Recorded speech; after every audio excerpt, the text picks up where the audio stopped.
first topic I want to talk about really quick before we get into some other things is that I don't like bitch ass niggas. And the reason why I want to start off with that is because game is about helping us learn the rules of manhood. And a lot of times what happens is we don't fully believe in the rules. We don't fully believe in the information. You cannot fear rejection. We got to stand on business out there, meaning that the bitches ain't gonna even fuck with me if they don't think that I'm willing to go the distance behind some shit. Everybody in this room, if you had a bitch ass moment, raise your hand. When I say I am, I want you to say a motherfucking man. I am a motherfucking man. Like I said, y'all should have bitches. I'm amazed. It's a struggle for some of y'all. Once you find something that you're into, it comes before everything else. And then even when you deal with a woman who's into you, she has to compete with that thing, whatever the fuck that is, right? Stand up if you believe in fear. Stand up right now. Everybody stand the fuck up. You know, I say bitch a lot and nigga a lot, but you know, it's with good intention and a lot of love in it and whatnot. If I'm feeling insecure, is this really me or did somebody teach me how to feel this way? I am a motherfucking man.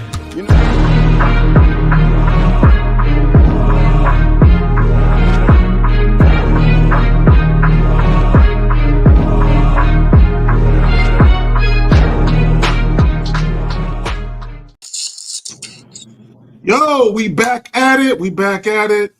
Another Saturday. Miles, what's good, bro? Chilling, man. Just enjoying life, man. Just taking it easy. You know what it is. What's going on with you, man?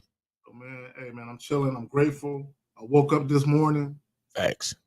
You know, I had to head outside, smoke a cigar, let the sunroof back. Just chilling. 'Cause sometimes, bro, I just get in my car and when it's sunny, but it's a breeze. Yeah. I like rolling the windows down, turn the music on, and I like to take drives and shit. That's what's up. Yeah, I'm with you on that. Real quick though, Miles. I heard you got some luxury soap you be selling and shit. What's good? Yes, sir. We got that. We got that masculine identity natural luxury soap, man. So y'all hit that QR code, please. And yeah, scan the QR code, order your soap. All right. Yeah, man. And go to masculineidentity.com because we got masculineidentity.com and we got masculineidentitymembership.com. We got both URLs, man. So go to masculineidentity.com to get all the products, which includes the luxury soap and all the other soaps and the consultation calls and the membership. Or you could just go straight to Masculine Identity Membership just to get the membership. All right. So yeah, Renee P, shout out to you for always being in the chat. Picking us up. Appreciate you. That's right. I need to gift you something, girl. You know, that later. Dick is a gift. Okay. Shit. Look, real quick, y'all. Real quick. Shout out to Renee P, Duke of Lux, Unique 79 from across the pond. Wicked Scorpion, Troy Scott, Uncle Guns was good, fam. June Sports, the Paul 9559 from Singapore was good with you, fam. Fat John, who else we got up in this bitch? No Data, Scales Fitness, Real Mr. Truth TV. My bad, fam. I need to fuck that up. BD, you know, I can't say the last part, fam. I don't get down like that. And SO, I don't know how to pronounce that. Stuart. You know who the fuck you are. Stuart, yeah. Vasali's Combat Sports and work. Bro, I gotta check out your YouTube channel. It sounds like you got a live YouTube channel with that name and shit. Okay, First Down was good. Rashad Monroe was good with you. All right, what's that? Oh, let me. I just saw it. No, that was not a Cuban cigar. No. I've had Cuban cigars, but I believe here in America you can't buy them, right? Yeah, I don't think America imports Cuban cigars. Right. You got to get them abroad. And if you try to bring them in the country and don't let customs know you got them, it's a problem. You know Cuban cigar, to me, Cuban cigars is more of a taboo thing than that good of a. I mean, there are all types of great cigars, man. Ain't nothing special about no damn Cuban cigar. I mean, don't get me wrong, they're good, but And I think what it is, Miles, is because we don't import them and they're hard to come across. yeah, they're hard to come by. But don't get, if you don't, because you done expose yourself, because you know, if you asking about that, then you don't really smoke cigars like that, because there's so many damn great cigars out there. You ain't gotta be no Cuban for it to be good. You know what I'm saying? If you go to a humidor, you know what I'm saying, or a cigar lounge, it's a lot of dope cigars. Exactly. Some more pricier than others, but you know what it is. And I know you know what it is. You've been in humidors and all that cigar lounge. Yeah. And actually been to Cuba. I went on a cigar farm. The one thing I will say about Cuban cigars is that they are very, very smooth. That's one thing that they smoke so easy, and they got a mild flavor, and they just, you know, they smoke real easy. They're not harsh at all. They're really nice. But, you know, ain't nothing to like write home about though. You know what I'm saying? There you go. There y'all have it. There you go. I had one when I was in Jamaica. You know what I'm saying? It is what it was like. And I smoked it. I was like, I had better in America and shit. Yeah, that's what I'm saying. Like, it's good, but come on now. There you go. There you go. So what are we talking about today, man? The type of men women can easily manipulate. Be mindful of the message you convey to women. Real quick, I want guys to pay attention to the last part. Be mindful of the message you convey to women.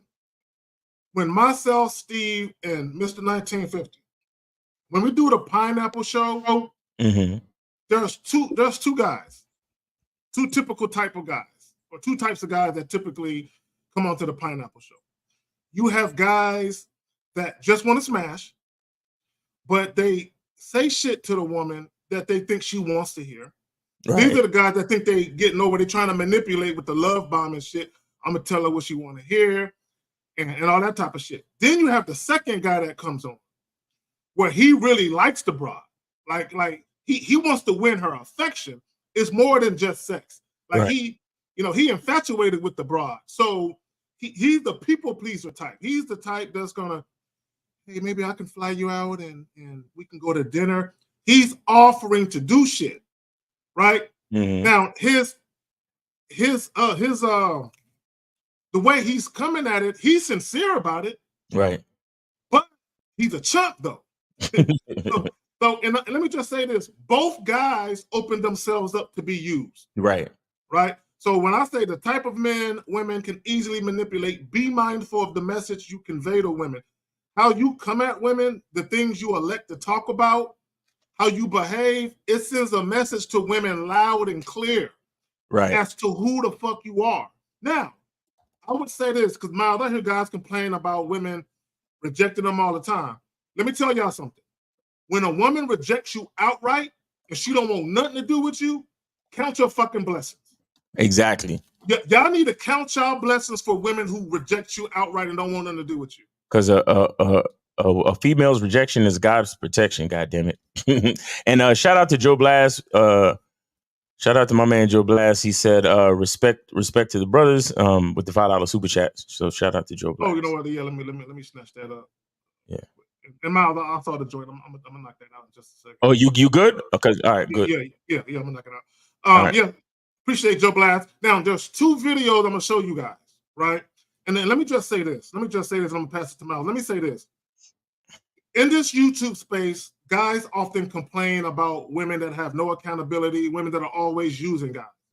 And my thing is, you can easily avoid dealing with women who are going to manipulate you. It's not hard to sidestep that shit. Right. The problem that I find, Miles, is guys want to continue the same reckless behavior without consequences. Right. Because think about it. Why would you complain about women using you for free dates if you're not offering it? Okay? Why would you complain about women being gold diggers if you're not leading with your wallet? Right. All you got to do is stop doing that shit. That's I believe the reason why guys complain about it is because they want to still be able to do those things, because deep down inside, they don't believe they can get a woman to fuck with them, right, unless they do it. So it's almost like a plea to women. Women, I'm gonna be a simp and a trick, but don't take advantage of me though. Let me make it. And it don't work that way, guys. In a perfect world, it would be dope if you can let chicks spend the night, get couples massages after the second date, and nothing bad happens. Yo, wouldn't that be crazy? Like, that would be a wow. I know you niggas want that shit. A whole different world. It would be a whole different world. Imagine you ain't have to vet. You ain't got to do nothing. Just be as you could fall in love, and you can be as nice as you want to be, and trick and. I'll be right back, man. I'll be right back. I got to do something. I got my phone right quick. All right. What if the world was like that, where you could do all of that crazy shit and it wouldn't be no consequences, but that's just not how it is, man. As a man, you got to lead. You got to have a woman earn shit, especially if you want the relationship to last. If you want the relationship to be substantial, you got to have the woman earn it. You got to take her through stages. You got to take her through the vetting process. You can't just do boyfriend shit within the first month. You just can't. It's just the world that we live in. It's like the laws of gravity. It's like the laws of anything else. You just can't do it. If you go against the laws, then you are going to get hurt. If you climb up to the 10th floor of the building and you walk off, you're going to get hurt. You know what I'm saying? That's just how it is, because you got to deal with the law of gravity. If you touch the hot stove, you're going to get burnt, because that's how it is. You play with fire, you're gonna get burnt. You stay outside without no insulation as far as having a coat or gloves. You're gonna catch hypothermia. Like you go too long without food, you're gonna die. You go too long without water, you're gonna die. You go too long without sleep, you're gonna go crazy. It's just the rules of the game, and it's the same thing where you can't be doing crazy shit with females until they earn it. You can't be doing boyfriend shit with females until they earn it, or unless the rules dictate that if you give anybody anything too quickly, too early, without them understanding its value, they're not going to value it. It's the same thing like when people win the lottery and they don't know how to manage money. They go broke. Yep. Almost all of them. Almost every lotto winner goes broke. Yeah, almost every last one of them go broke in a month. You get what I'm saying? So it's only the person that understands the value of the thing. And how do you understand the value of something? You have to earn it. You have to earn. Sometimes you have to earn understanding, which is why we got to go through so much shit. You think about a doctor, right? Or you think about a pilot. They don't let you get your pilot license until you logged 1,000 hours or whatever of flight time. You understand? Because you got people's lives in your hands. That's a big fucking responsibility. You got a plane with 70 people, 80 people, 100 something people.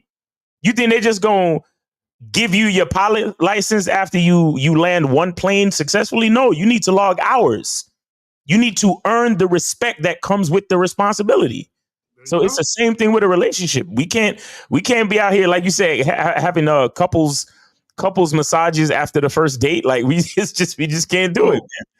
You know what's so funny, Miles? A guy asked me that one time. He said, "Man, I want a fuck buddy situation, but I like doing fly shit like getting couples massages." I'm like, bro, that's not a fuck buddy thing. Like, what are you even talking about? Like, why would you even want to do that with a woman you just met? Like, yeah. Let me say this. What's up, Justin? What's going on, Justin, in the building? Let me say this real quick. Yep. Hey, one of the reasons why some of you guys who want to be in open relationships or poly relationships, one of the reasons why you'll never get one is because the woman you're dealing with, she might be down to have one, but you're too reckless with what you offer. Yeah. You know what I'm saying? You're too reckless. And her thing is, if I've been here for a year and a half, why is the new bitch you know for 2 weeks getting treated the exact same way I get treated? Exactly. No woman is cool with that. I promise you, no woman is cool with that, because in her mind, she is like, all this fucking investment I've been doing, all this time I've been here campaigning and auditioning to be your woman, and you give everything I've worked for a year and a half to this bitch in 2 weeks? Yeah, it don't work. It don't work. Are you doing any videos, Zach? I'm about to do it right now. Okay, all right, cool. Because all right, let me turn back off the Skype then, because I don't want interruptions. Okay, so here's the first video. Let's go ahead and get this shit popping. I could be dating David Beckham, right? Who is David Beckham? But if I realize in very few conversations that he's a bit of an idiot, I can tell him I'm here and he believes me, or I can tell him I lost my wallet and he gives me money, or I can tell him I'm with my friends when really I've got another man here and he believes me. David Beckham becomes somebody I don't respect. David Beckham becomes somebody I'll leave on red and won't even reply to his messages. The ability to manipulate a man is something that women are, not all women are intending to do this. We're not intending to do this. A lot of women, majority of women are not intending to do this. But when they meet a man they can do that to, good women filter themselves away from him. If a good woman would see that, even David Beckham is I don't want anything to do with it. It's a bit, he's lost his appeal. It will make only bad women select you. Women are going to planning is because fundamentally we're still looking for someone to protect us. Yeah? That's how women are designed. Now, if you can't spot how I might be a threat to you and the threats that I'm creating in your life, by maybe I'm talking to another man, or I'm still selling my body, or I'm still doing this, if you can't spot those threats, how can I trust that you would be able to spot the threats when me and you go out and go into new environments? Or how can I trust that when another woman tries to manipulate you, you're going to stand your ground and see through it? I won't be able to relax because you can't protect me. Exactly. Yo, and I want guys to understand, she used the example of David Beckham to basically show you guys, even when you are a wealthy man that women are attracted to, that has status, it doesn't matter. Right. You're not safe, right? And that's why she purposely used a guy with name notoriety to show you guys that women don't give a fuck about that shit. Okay, all you got to do is look at Will Smith. You know what I'm saying? Look at how Jada was doing him. Mm-hmm. Yeah, but I bet you anything she's attracted to him. I bet you anything she's attracted to a guy like David Beckham. She pulled him out of her subconscious hat. Oh yeah. Because he's got edge, right? She didn't say Tom Hanks, right? She said David Beckham, you know? Mm-hmm. Yes, sir. Yes, sir. But go on. Okay, no, and I just want guys, because she said, now let me just say this, because she said only bad women will use you.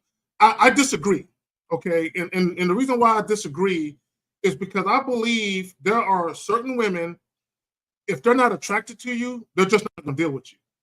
Then you have other women who are opportunists, meaning they don't necessarily seek to manipulate you, but once they see that you're a weak dude with money and you're generous with it, they'll take that opportunity and be like, you know what? I wasn't going to fuck with this guy, but I think he got some bread. Right. He seemed to be generous with it too. You know what? I'm going to go ahead and fuck with him.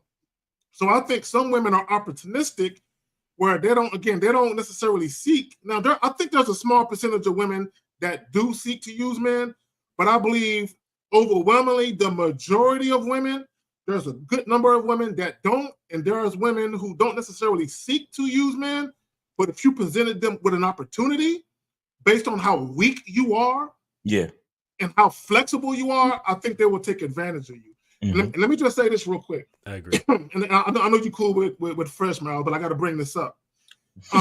Okay, even with Fresh, right? And I know a little bit about a little bit, but even with him, you know, he basically was love bombing her, and you know, in addition to love bombing her, he was using his money to kind of woo her and basically win her affection. And then of course he ran up in her raw, skeeted in her, and he probably thought he was winning because he had this quote unquote bad bitch he was fucking. And he got the fuck up all, and he got the skeet. But y'all don't think she was planning? Yeah, look, guys.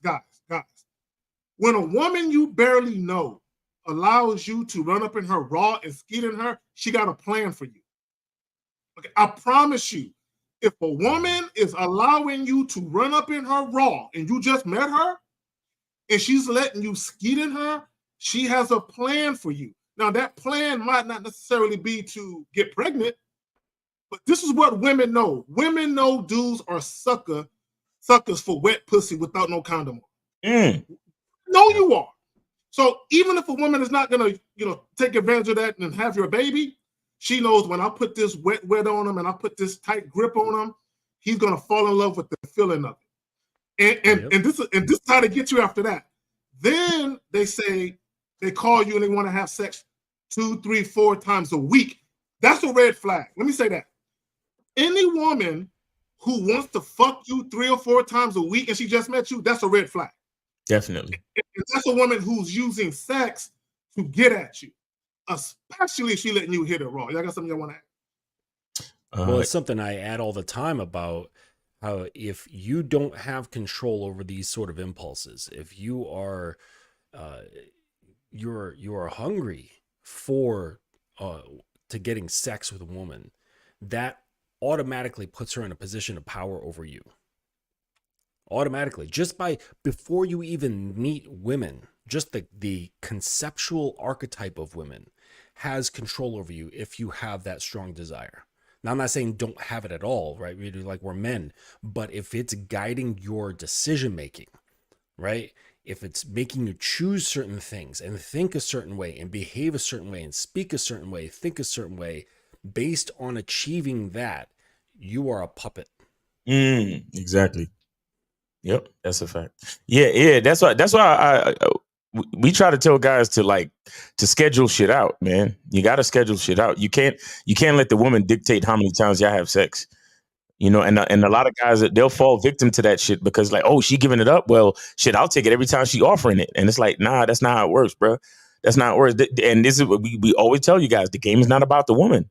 The game is not about the woman, because even if she's like, ooh, I'm trying to fuck Monday, Tuesday, Wednesday, Thursday, it's like, bro, you gotta be like, listen, I could only see you 3 times a month. I could only see you once a week, twice a month, like every couple of weeks. I got a life. I just met you and I have a life. The problem with so many guys is that they're so willing to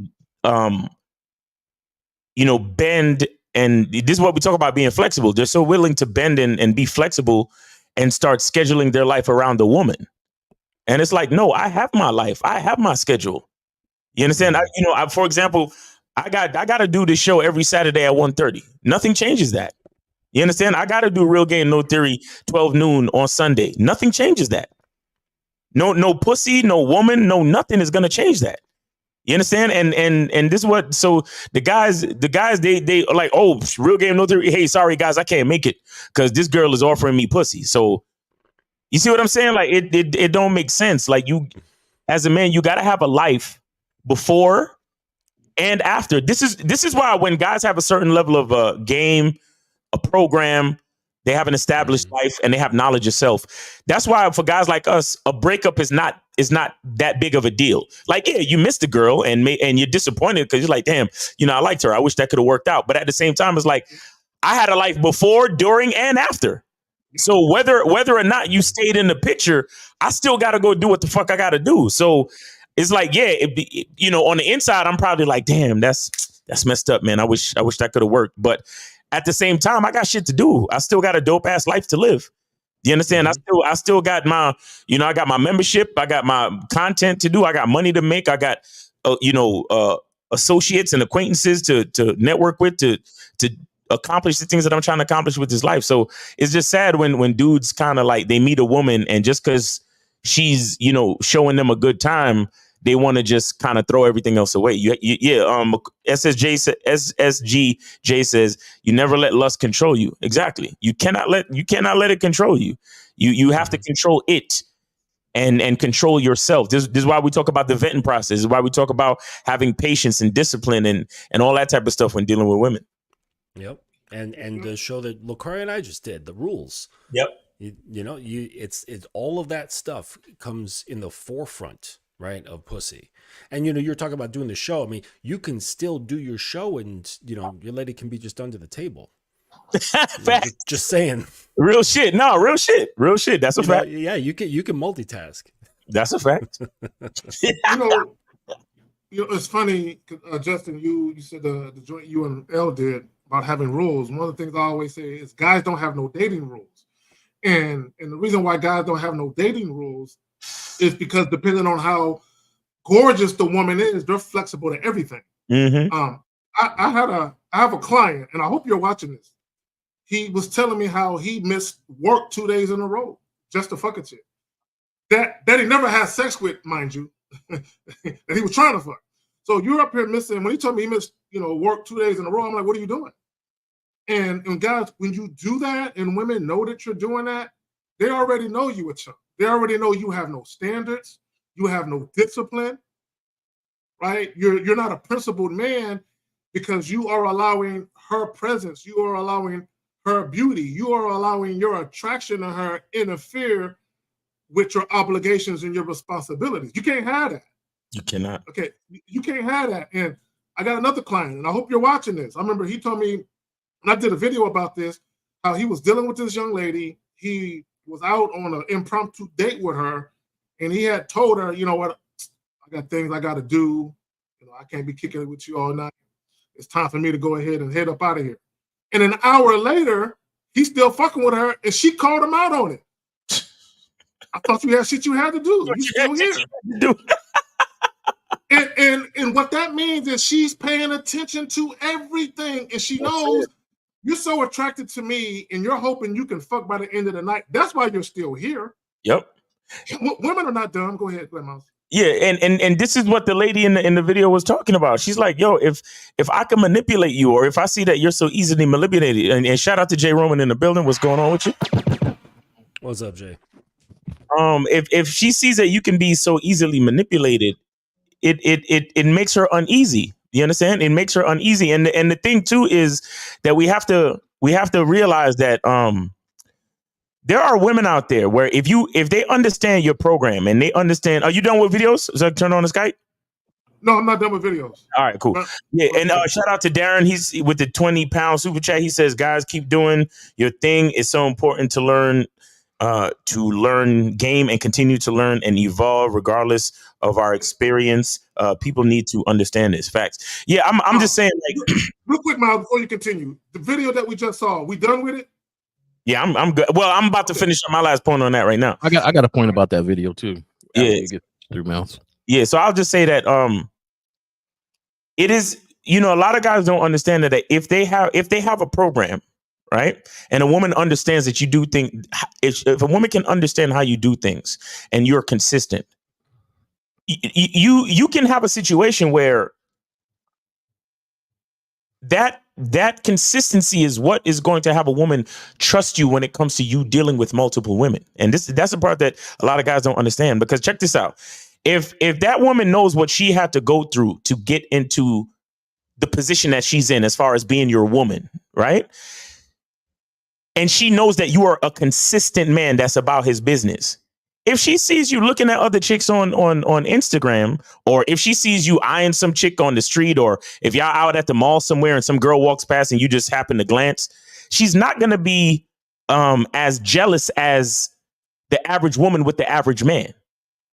Because she knows that, look, my man will look, but that bitch is going to have to go through some shit if she wants to be in my position. You get what I'm saying? But with the average man, the average woman she's damn near scared to death, because she's like, my man has no fucking discipline. A chick with a fat ass can easily get into my position because he has no program. He has no discipline. He has no set thing. Yeah, he's no easily control. He has no control. He's easily manipulated by a fat ass. That's the main reason why the girl is so jealous. Why your girl will get mad. Dating David Beckham, right? Who is David Beckham? But if I realize what? Exactly. So go ahead, Jay Roman. No, it's kind of along the same lines that you were thinking. Yeah. When I was listening to the video, the first thing I liked about it was the fact that she explained the correlation between the thought line on why. Yeah. And even though it's a long connection, that's the connection that, she says that women get. If you're so easily manipulated, then I don't feel protected completely, because I know that somebody else can easily manipulate you. Exactly. And so, and that's the thing. And so that connection there mentally on what they're thinking, on how it connects, was something that I liked about the video. Mm-hmm. Now, going along with your point, which connects all back to it, is that if your woman feels you're easily manipulated, she's going to try to protect that at most costs, because now she's the one protecting the relationship. So now she has to go overly jealous. She has to be overly loud. She has to do all this outlander stuff because she knows you don't have that protection for us. There's one thing I'm always in relationships, for the betterment of my relationship or for the protection of this relationship, I'm going to do this, right? But if you don't have that there, then who's the one doing it? Right. She's the one doing it. And I think, I hate that the world thinks about dating and interacting like this, but it's almost like a rough sport now, right? There has to be offense, defense. There has to be, for me, it was just fun, but now it's like some serious, do this, do that. And so my thing is, the biggest defense you have against this is you be the one that's being consistent. You be the one that's being the protector. It don't matter, because she mentioned on the video, it could be done subconsciously or on purpose or whatever, right? I don't care about none of that. Right. Subconscious, on purpose. I don't care about your plan. It's not going to work if it ain't my plan. The thing is, if you ain't got a plan, then their plan is definitely going to work, because you're just flying with whatever that you think is going to get you closer. Yeah. So there you go. And let me hop to the second video right quick so we can start taking calls. Hold on real quick. The thing about good men. Pause. We're not ready. Bitch, we're not ready, bitch. Okay. They say when a woman's fed up. Y'all, give me a second, y'all. Cool. Put that right there. All right. The thing about good men is that they're very difficult to get over on. So like, I call myself the succubus, right? Because I can actually feed off you guys. We can all do it, by the way. Just, I know how. Anybody can do it. And the hardest people, who often end up the best ones to feed off of energetic wise, are the good, strong men. They also have the best quality semen. They're good, strong. It's something in the spirit and everything. Them super, they don't have to be Christian, but them super like spiritual men, them. And the good ones. And it's like, cool. But it's like they got this sixth fucking sense about them, that they can sense what I'm about to do. And I'm like, fuck. So back in the day when I was just doing evil shit, there were some wonderful ones that I did hurt. And it wasn't that I didn't like them, but there was also kind of a, man, fuck you for being so good. Like, why are you so good? Let me break you so you can be like me. But then also it was like an annoyance, kind of like, God damn it, why won't you just do what I want you to do? Because they were too smart to do what I wanted them to do. Right. Exactly. That's that game. That's why you gotta be about that old adage, if you stand for nothing, you fall for anything. You understand? You got to stand for something. You got to have a program. You gotta be an advocate for something. You got to have some influence, control over something. Something about you has to stick. You got to stand on something, because if you don't, women like that, because we did the last week's show, right? Was about the good, the quote unquote good man, the guy that labels himself a good man. Right. It has to be more than just a label, because you have some guys who they consider themselves a good man or a good guy just through ego. But a good man is a man that stands on something. Because let me tell you something, a really good man might not agree with you. A really good man, you might have a problem with him. You'll respect him, but you and him might disagree, because he's going to stand on something, and he's not just going to let it go to appease you. You see what I'm saying? And it's the same thing with this chick. She knows that there are good men in ego only, meaning that they love to take the cosmetic label of what a good man is, meaning that he's productive and he could provide and whatever, but he doesn't have a stance. He doesn't have any real discipline and control. He doesn't stand on anything. So she can still manipulate him and use his resources and, like you said, take his semen and all that cool shit. You understand what I'm saying? Yep. So you gotta be good, not just in the label, but you have to be good, meaning that you stand for something. I'll take it a step further. A lot of these guys who are self-professed good men are naive, gullible dudes with no game. Mm-hmm. See, look, let me tell y'all something right now. Every single woman who's a heterosexual woman, even bi women, right? They want a good man. But they don't want a man they can easily manipulate.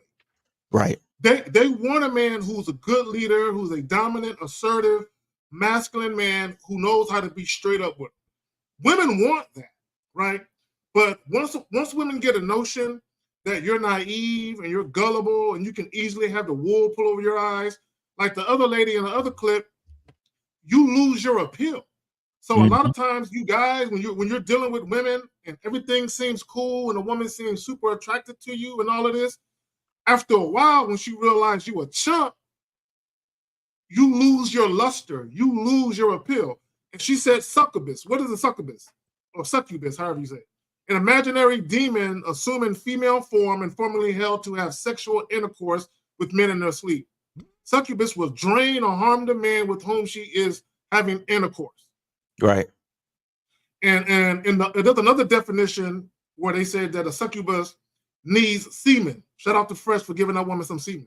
But anyway, y'all got it. Oh my Jesus! Is there any succubus that they won't harm, but they drain you? Because I ran against those.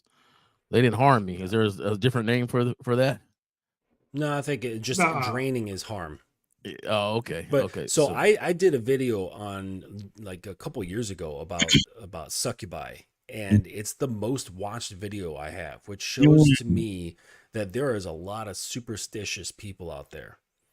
Right. This is remember the definition you put up, Carrie? It was imaginary. Okay. Yes, These things are not yes. real. You're dealing with sociopaths and people who have mental disorders. Okay. That's what this is.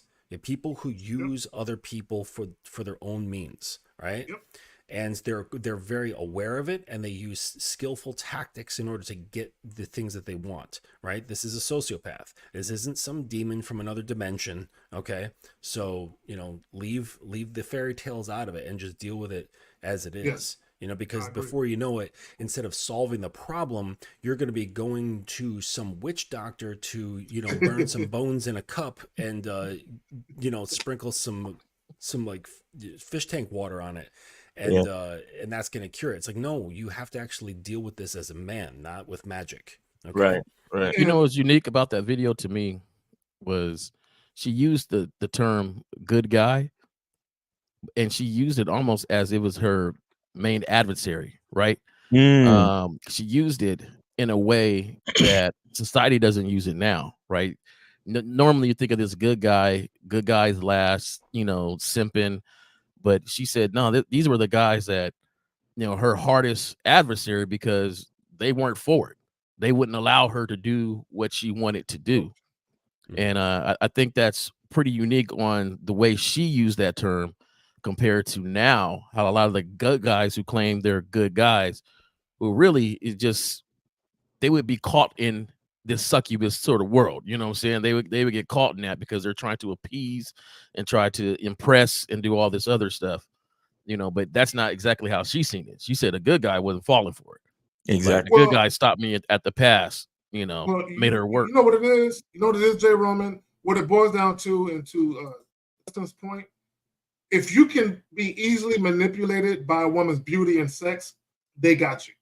That's what it boils down to. Like you said, you can take the fairy tale and all that shit out of it. What it boils down to is you have men that are tender dick dudes with no fucking dick discipline that can be easily controlled with sex. Bottom line. And again, there's two ways that women can control you with sex. They can withhold it, right, and give you the misleading impression that you can fuck. All you got to do is do these things first. Or they can just put it on you and try and fuck you every day of the week. So that way they stay in your physical presence. Because guys, again, I'll say it again. If you're just meeting a woman and she wants to be around you 3 or 4 days out of the week and she just met you, okay, here's a woman, she's using her pussy to gain access to your physical presence. Okay, don't get caught up in because men are egotistical, right, with their penises. Man, I'm putting it on and she can't get enough of me, dog. Now, is it true that some women can become digmatized? Yes. But understand, if a woman's becoming digmatized, put her on fucking restriction, though. She could become digmatized 1 day a week. Don't be fucking her 3 or 4 days a week, 2-3 hours at a time. Don't do that. And if it's frequent like that, she could also be ovulating, which typically makes women more horny. Yeah. And so it's not him digmatizing her to his ego. Yes. It's really her being more driven by her hormones. Mm-hmm. And if she does have a plan for what you were saying, Carrie, is that then that plan is definitely going to be more in her favor because she's ovulating. Right. Yeah. So she's hornier, she's more likely to get pregnant. And if she's trying to put it on you, like, guys, 3-4 days a week, like that alone, just without even thinking of like entrapment or anything like that, you should just be thinking about like conservation of your time and energy. Like that's just too much. Yep. That's just too much attention, period. Mm-hmm. Yep. Yeah. But because they're having sex, they don't look at it like that. Guys, we're taking calls. Yeah. 919. Go ahead, Miles. Yeah, no, the phone lines are open, guys. 919-647-9392. 919-647-9392. The phone lines are open. This is a free call-in show, so go ahead and call in, guys. Where the lines are open and operators are ready to talk to you. Let Twin says, Miles, have you been in situations where because you're not married, your woman's people say you're wasting your time, but wasting her time means I don't understand? But what wasting her time means I don't understand. Well, listen, that's based on the opinions of others, right? Some people believe that if you're not married, then whatever relationship you're in is a waste of time. Me personally, I'm here to live the life that I choose to live based on my own design. And for me, marriage is not a thing. Marriage is simply just not a thing for me. I'm about enjoying my life. If a woman wants to enjoy my life with me, then fine. If she takes what her people say over what I say, then we shouldn't be together anyway. You get what I'm saying? So I really don't care what people say. I've had people tell me, "Oh, you're getting the milk for free." And I'm like, I'm not getting nothing for free, because if I'm out here protecting, providing, and giving my time and energy to this woman, she's getting everything she needs from me based on what I'm willing to give. And if she doesn't have my last name or a ring, then so be it. But to me, the commitment that I give, the time, energy, and attention that I give to a woman means more than any institution created by man. You get what I'm saying? So I don't give a fuck about none of that shit. You know what's so funny when they say you're getting the milk for free unless you marry her? Right. I equate that with you're exchanging a lifetime commitment just to have sexual access to a woman. That, to me, that makes no sense. That, well, if you want to fuck her, you got to marry her. That don't make no sense. Like that, the value of an act that takes about 20, 30, 45 minutes versus the type of effort, energy, and attention you have to put towards a whole fucking relationship don't compute to me. Right. It makes no fucking sense. And I think a lot of times, and men are guilty of this. You guys overvalue access to a woman sexually. You overvalue it, and you offer all of this shit for it. And you offer your time, you offer money and dates, and you offer all of this shit just so you can ease up in a chick for a few minutes. It makes no sense. Mm-hmm. Yeah, I agree. I recently did a video, just real quick. I did a recent video saying that I don't think most guys really desire relationships. I don't think they do at all. I think they just want access to consistent sex, and that's it. Because once they get in there, they really don't know what to do. They don't really want to deal with the structure of formation, the flow, the management, the growth, just all of it that has to do with the creative process of building something with another person. Maybe in their fantasy mind, they want that. But when it comes to the real brass tacks of the everyday life of it, I don't think most guys really want it.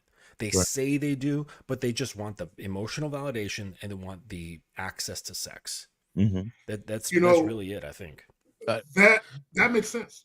Go ahead. I'm agree at this statement right here, and let me explain why. I only agree at this statement if the person is lying to her about what they want. I think that somebody needs to really know themselves, and I don't like the fact he says wasting her time, but you'll be wasting your time, both of your time, if you don't know who you are and what you want. Right. And when it comes to that, a lot of times when people are together and they ask, what's going on or what's the future look like, and you have no answer, then you know, that'd be the great time to speak up and be like, this is the future. We're enjoying each other's company, and that's all I was wanting, you know, to state the truth. But you know, some guys will cower in that situation, and oh yeah, we'll see what it brings, and we'll, you know, we have to get to know each other, and we have to do all this other stuff, and blah blah blah blah. And you know very well there's some ladies that like, oh, are we dating or what are we working toward? Oh, we're working towards something. It's just, you know, da da da. And there's always these smooth little answers that you've been practicing or using when it should be just the truth about where you at and where you want to go. Right. If you're not telling the truth to yourself or to anybody else, then you are wasting your time from really getting to know yourself and really start living. Yeah. Yeah. That's a fact. You know, Justin, I'm inclined to agree with what you said. A lot of guys, they think they want a relationship. In fact, I'll go as far as to say this. The only reason a lot of them want a relationship is for two reasons. The reason you stated, they want continued access to sex, but also they get so pussy whipped that they want a relationship not for the betterment of the situation for both them and the women where it can benefit, but they don't want no one else to have access to that pussy that they fucking. So the relationship is really a way to kind of cuff her and lock her down so she won't share herself with nobody else. And it just explains a lot. It explains why guys are horrible boyfriends, why guys are horrible husbands, because they're only in a relationship, one, to have the woman to themselves sexually, but also to basically keep her away from anybody else, which is why you got guys making videos, oh, make sure she ain't on social media. Make sure you got guys making videos talking about don't get into a relationship with a woman that got sex toys. Like this is how insecure guys are about the sexual component of the woman, where they want to be the only thing on a woman's mind, on a woman's mind, and all that other shit. Right. Shout out to Money Mitch with the 10 unit super chat. He says respect to the Game Kings, because I don't know what that A means. It might be from another country, so I don't know what that. And let me tell you something. A lot of these motherfuckers. I had a guy. He was given a $10 super chat, and I did the math on the currency exchange. Man, he was really giving like 32 cents American. But anyway, it's like, come on, man, but anyway, but yeah, nah, guys, you're gonna, you know, when you have your own situation, when you have your own idea of what a relationship should be, a lot of people are gonna try to say things and influence you, and like I've lived through it. Like I've had people who have been friends, you know, my whole life, like basically just shun me, you know, like just, you know, dispose of me for that reason, because I don't believe in marriage and certain other things, you know. And it's like, there's nothing I could do, because I can't choose you over me. I can't choose your belief for what life should be over what I believe.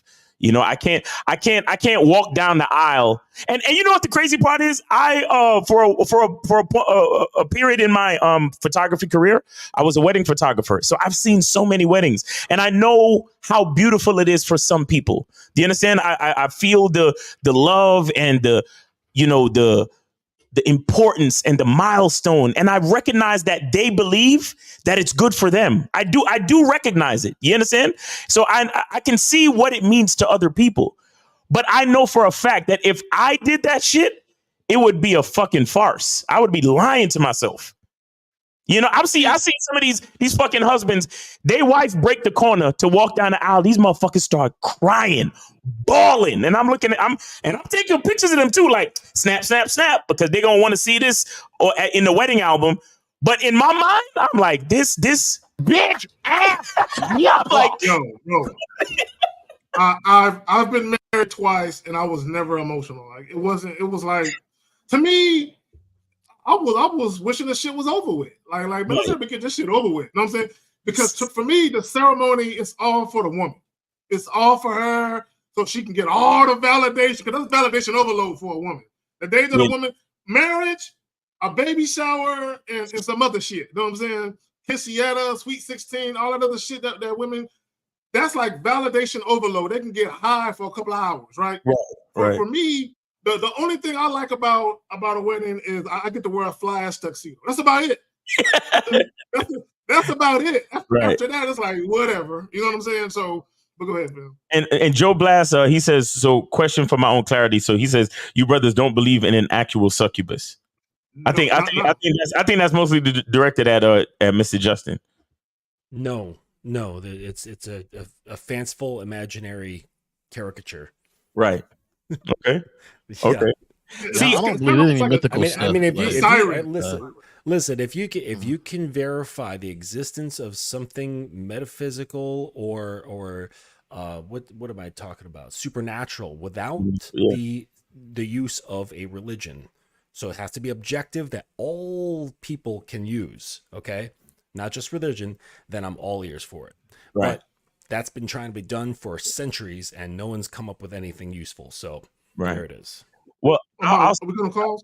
Yeah, nobody. Yeah, I mean, we ain't getting no calls yet. But I'll say this. I'll say that a lot of mythical creatures and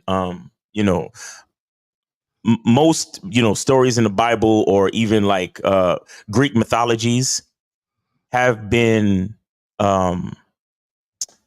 stories that have been exaggerated through word of mouth that turns into legend, that turns into things that are magical. Like, I honestly believe that the story of Medusa is about a woman that looks so good that whenever somebody looks at her, their dick gets hard. Like, that's what that makes sense. In the reality of the story of Medusa, she probably had long hair, and whenever men looked at her, their dick got hard because she was just that attractive. And so they called her Medusa, and any man that looks at her turns to stone. But what they really meant was he got rock hard looking at Medusa. You get what I'm saying? But then you got to remember, we didn't have all this connectivity, right? So if the actual situation happened in somewhere in ancient Greece and the story has been told and retold and added on, and somebody was drunk when he told the story and he added on to that story, and the story goes from Greece all the way to Italy somewhere 20 years later, the story's gonna go from, so this bitch, she was so fucking bad, when any man looked at her, their dick got hard. And then by the time it gets to Italy 20 years later, or the Roman Empire 50 years later, the story is gonna be, the story of Medusa. She had hair of snakes, and when any man looked at her, they turned to stone. You get what I'm saying? So I'm thinking that a lot of the mythology and even the idea of a succubus goes to the fact, and hold on one second, 954, hold on one second. I think the story of the succubus goes to the fact that women, like I always say, women are out for their survival. Women are here to secure resources from men. So that means they take from us as men. They are, because if an imaginary creature is one thing, but what is that creature doing? That creature is sucking the energy from the man that is weak, and that the man that is immature and has no control, like we've been talking about. So in that way, she's a succubus, but in real life terms, if you get what I'm saying. I feel like back then that was the guy's excuse, right? His homies came over and was like, "Man, you was rich. Now you're desolate. You're broke. There's nobody tending your garden. Your gardener. There's like, what happened?" And he's just like, there was this woman that she devoured all in front of me, and that's why I'm poor now. And he was a succubus. Exactly. And they were like, "Oh, okay, that's what happened." And then somebody, it happens to them too, and they just join in on the excuse. Yes, the succubus got me. Yes, yeah. Kind of like today when these guys call these women gold diggers, but it's like, bro, if you didn't give her the gold to dig, then how could she be a gold digger? But exactly. But let's take the call. Let's go. 954. You're on live with the Manhood is a Skill Set Show. We got Mr. Justin, J. Roman, Miles, and your host K. Zaggin. What's going on with you? Name, age, city. What's going on? What's cracking? It's Big Willie. Willard, what's going on with you, bro? It's been a minute, man. How you been? Mr. Tijuana Street Tacos himself. What country are you in now?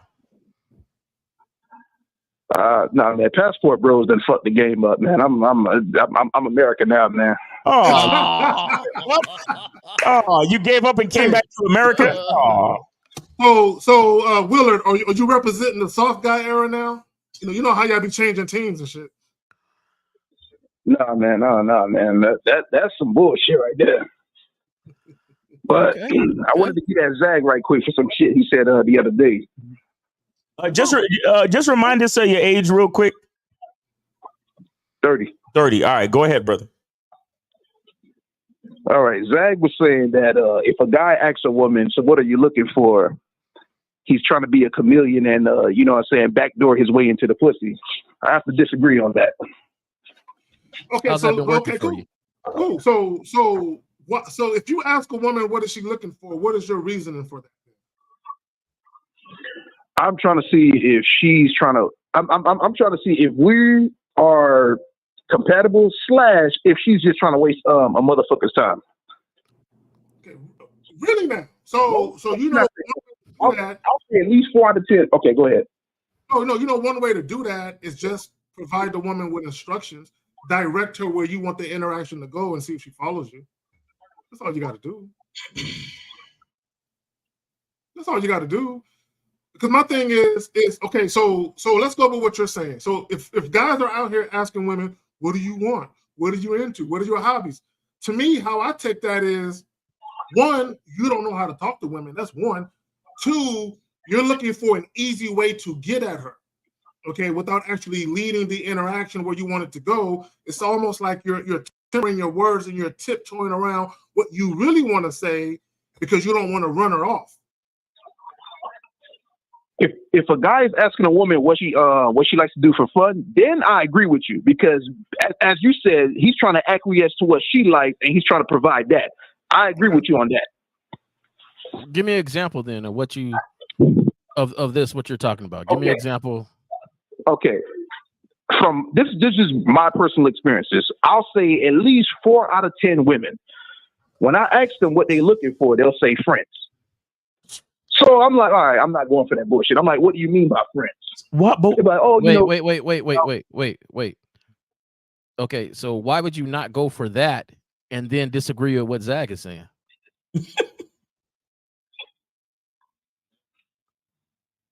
She's trying to lead the motherfucker on. Right. So my thing is this: Zag is saying there ain't no need to even ask that question, but you steadily ask it. You realize your answer is not really conducive to us continuing or not continuing or whatever. Like you said, you just forget that BS. But then you steadily ask the question that you're going to forget as BS. So why even ask the question? There's not really much of a difference. Then why waste your time in asking the question? So would you rather just hit up a woman and say, hey, do you want to fuck? Well, yeah, that's how I get to it quicker. I mean, if that's what you want to do. Actually, caller, you don't really say, do you want to fuck? You let her know, hey, here's what I'm trying to do. That's what you say. You say, hey, lady, this is what I'm trying to do. Are you trying to do it with me? You understand? So you paint a picture for her. You don't ask her what the fuck she trying to do. Like, that's the problem with most of you guys. You make it about the woman so much. And that's assertive language. See, I mean not assertive, but passive. That's passive when you're asking women what they want to do. If you are a dominant, assertive individual, you're going to tell a woman what you're trying to do, and you're going to have her respond to that. Like Willard, if I go up to one, I'm like, look, my name is Carrie. What's your name? Tell me her name. Look, I'm going to be straight up with you. I'm looking for a new lover, and you just my type. I'm not asking her. I'm making a statement, and she can either say, "Oh hell no, I ain't with it," or "Oh, so you looking for a new lover?" All right, then let the conversation commence then.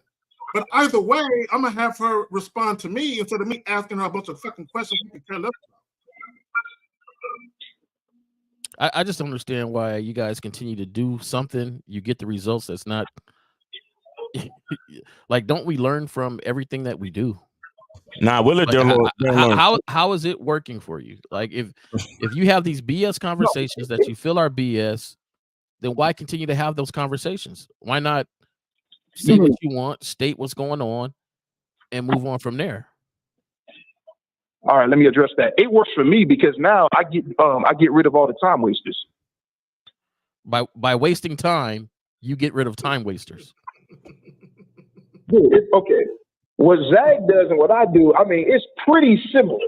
Oh no, nigga, no! Don't you dare offend me like that. No, it's not similar. Yo, look, get back to the whole thing you disagreed with. Stop trying to compare your game to our game, my dude. Just what do you want? What do you really want to say? No, I'll say this. After Zach broke down what he said, now I see where he's coming from. Okay, all right, cool. I didn't know what he said, but now that I see what he said. But all I'm saying is, like, when I asked them what they looking for, because some girls, they just strictly looking for a platonic friendship. And I'm like, all right, no, that ain't what I'm looking for. And then I'm just on to the next one. Oh, but Willard, if you tap a woman on her shoulder in a grocery line and say, ma'am, what are you looking for? Bro, you haven't had enough of a conversation with her to get her to visualize something. Like that's not the move. I wouldn't do that. No, I only do that on online dating. Online dating, I'll ask that, but in person is different.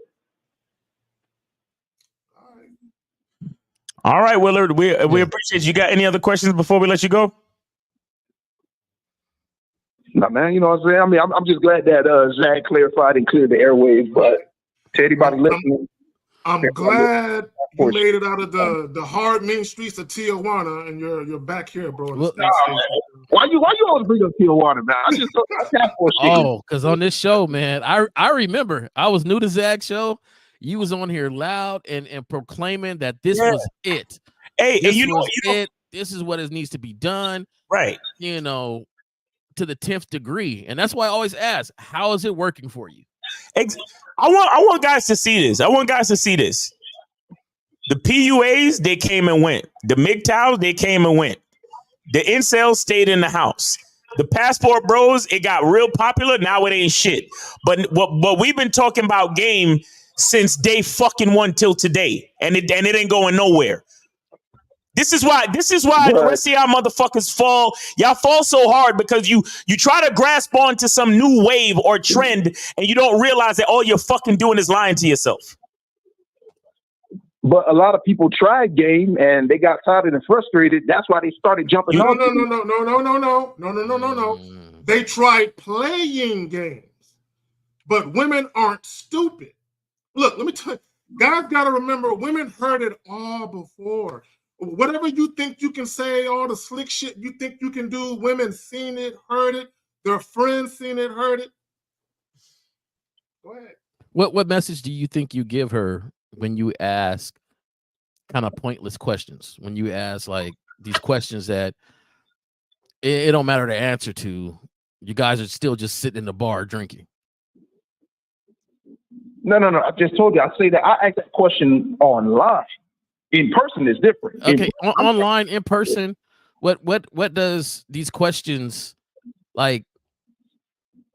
What message do you think these questions are giving? Hold on. I can show screenshots of plenty of women when I ask them what they're looking for, and they'll just straight up say it. They're like, "Hey, look, I'm looking for something strictly sexual," and it's like, okay, boom. Now we can just get straight into it. We just set up a time and meet. So how dominant would it have been though to say that what you are stating what you are looking for? It would have been more dominant. I don't think everybody understands, and this is right with Zach's message that what he's saying today. You're going to influence women, and that's why you guys suck. And I'm gonna just say this because guys don't really understand the influence they have. You're either going to influence bad, negatively, or positively. But you're going to influence. Exactly. And you just admitted that it would be more dominant to let her know what you want. You just admitted that. Yeah. So why? Why not? No reason to ask questions. I'm gonna test it out, and I'm gonna give Zach a call.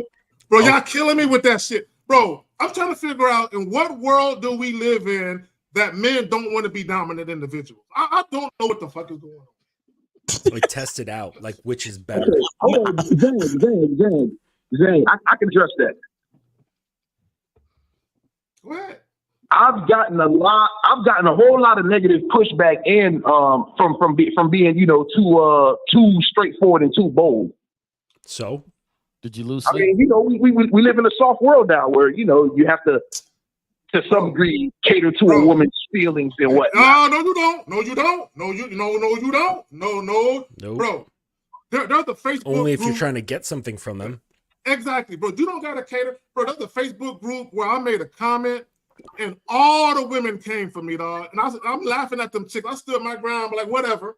My thing is, see, the problem is guys want to be liked, and the reason why you want to be liked because you want access to pussy so bad. There is not a woman on this planet who I want to fuck bad enough to compromise myself. Come on, man.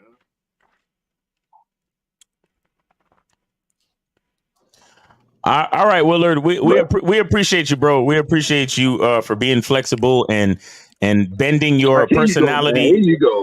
Bending your personality to appease the woman, so you won't get any pushback. Welcome back. Welcome back. We appreciate you, brother. All right. You always got to come with the back end, man. But all right, man. It was a good talk. All right, take it easy, brother. All right, we got 718. I just want to say is that as it relates to the title, that's exactly what the ease of manipulation comes from an instability when it comes to your character and identity. Masculine identity. That's right. When it's undefined, when it's just generic and it can flow and shift and change to whatever she's doing, then you can then be easily manipulated. Exactly. It's just plain as day. But Justin, even with caller, give us just a moment. Even with what he was saying online when he asked the women what he want, what they want. That's basically him bending to their whim and being very passive, and then going based on what they're saying. So even with that, exactly. Even with that, a woman can manipulate you. Even asking women what the fuck they want, she can say whatever the fuck she thinks she needs to say to get you to fucking bite at the apple. Exactly. So one day I got into looking into the word mistress. Oh, we got a caller? Yeah, we do. I'll just make this real, but basically it just means to give up power, right?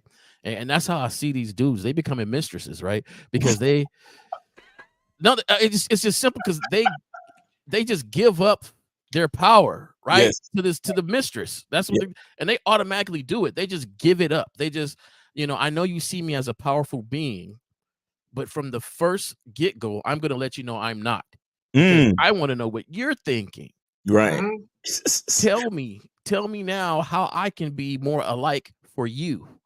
And it's just like, yo, that ain't how it's supposed to be. How can I align with you? You were born with the power, but you're finding new and newer ways just to give it up. Give it up. Real quick, Dave G with the 5. Willard is still looking at game as if it's a theory. That's true. All right, let's go ahead and get the caller field. All right, 718, you are online with the Manhood is a Skill Set Show. Name, age, city. How can we help you? Miles, Dragon, and the rest of y'all. It's Moses, man. Moses, what's going on with you, man? What's going on? How you been, bro? My name is Jay Roman, Moses. Jay Roman. Oh, yeah. How you doing? Appreciate it. All right, man. Yeah. Listen, I'm trying to figure out how to say this correctly. Manipulation tactics. Let me tell you something. It's something that I understand. Y'all talked about manipulation a lot, but let me tell you how this before I got on a Bad Boys membership and knowing who y'all was, how this manipulation tactic happened, and this is something y'all never mentioned before. What happened was with me, and I notice I'm talking about me. What happened was, I was one of those guys. Not only was my game sucked, but what happened was, guys used to make fun of me like, yo, why you being direct with women? You just lost a baddie, bro. You know what I'm saying? You got to spend more time with her, bro. You got to be indirect. You got to do all this, do all that. And then because I kept hearing that over and over again, and then what happened was that for some reason, long story short, that became normal to me. And then, what happened was, and that's how, and I was like, okay, maybe what those guys are saying correct. Let me try it that way. And then look what, and then that's how women used to manipulate me. You understand? And then I used to allow that become normal. Right. You understand? So, and then I met y'all. Yeah, there's guys who still make fun of me, but just last week, look what happened. Just this past Sunday, I hit up a chick to try to meet, to try to get sex popping. And she was like, nah, I'm good. I'll have to pass on that. I appreciate you being honest. I said, okay, cool, take care. And then, you know, there was guys used to making fun of me. They was like, yo, man, why you got wrecked? I'm like, listen, you don't care about wasting your time. But how this chick would have came over my house, right? Would have probably came 45 minutes over my house and then used that against me. And the next thing you know, I wouldn't have got sex. So I would have wasted my time for nothing. So maybe, and I told guys, listen, maybe you love wasting time. Right. But when I like me, I'm busy. I have a program. I can only fit women this time. Right. She was free this time. But the thing is, she didn't want to do what I want to do. Right. Moses.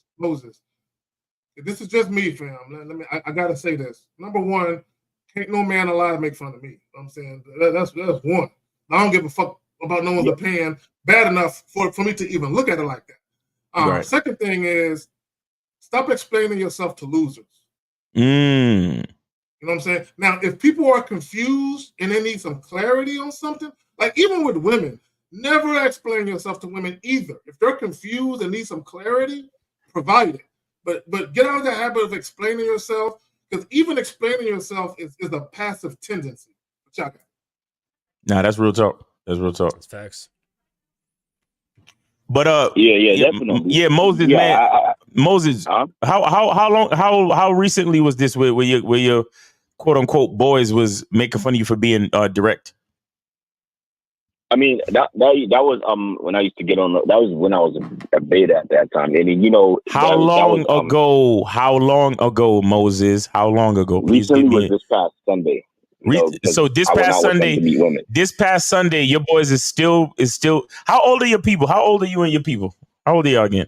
Some of them are 29. Some of them are 30. So some of y'all, so your boys are in their 30s, and they still be making fun of you on some high school shit. I mean, that was the first time in the last decade. Why are you? But I don't. Wait! Stop! Moses, are you actually sitting here making excuses for them, as if Nope. the fact that it was the first time in a long time makes it any better? Do you even hear yourself? You sound as if you are defending the fact that they're saying these type of things to you. Like, oh, well, they haven't done it in a long time. It was just this past Sunday, and it's been a long time since they did it, since last Sunday.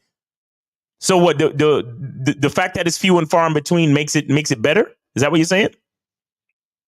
No, I'm not saying that at all. So why even say it then? Why even say it? Don't you understand what I'm saying to you, bro?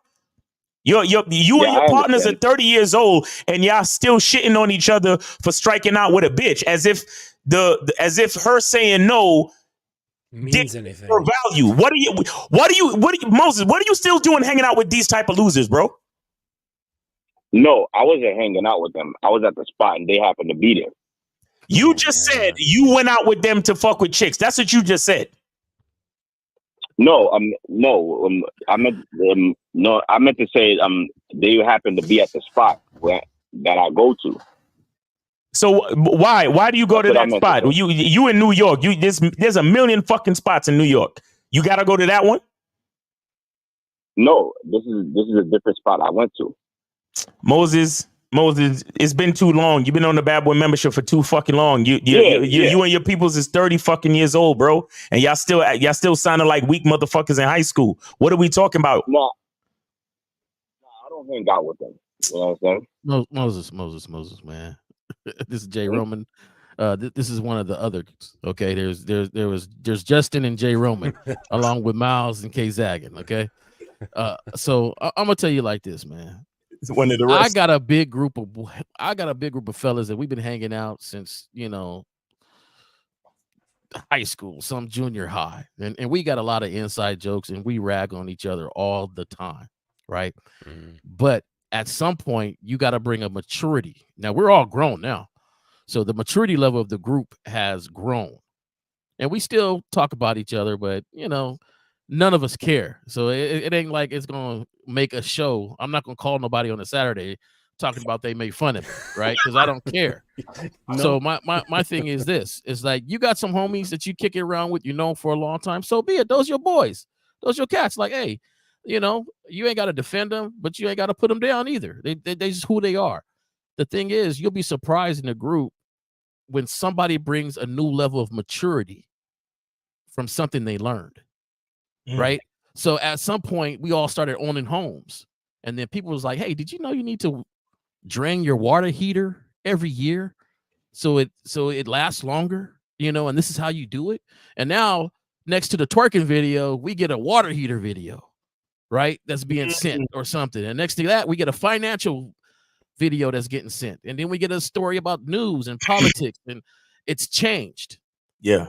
You can be the change in your group, but you just have to stick with it. And I can tell you don't stick with it because Miles ain't your homie, and he didn't got you twisted up a couple times. No, I don't hang out, but I do hang out. We went there, we didn't go there. So I mean, you just got to bring the maturity to your group, man. And it's we all go through it. Boys are boys, man. They're gonna talk about the shoes you wear, down to the shoestrings, down to your eye, what your eye look like. Like it don't matter, you know, fellas can get on you. But the thing is, your group gotta mature. You gotta bring it. And so when they say, hey, hey, you struck out? Yeah, I did. But you know, so what? Why are you being so direct, Moses? You know, you should be more indirect, bro. You would have got the pussy, bro. And here's the problem.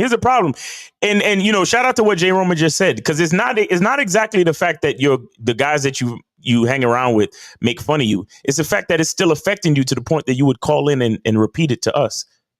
It's still affecting you, Moses.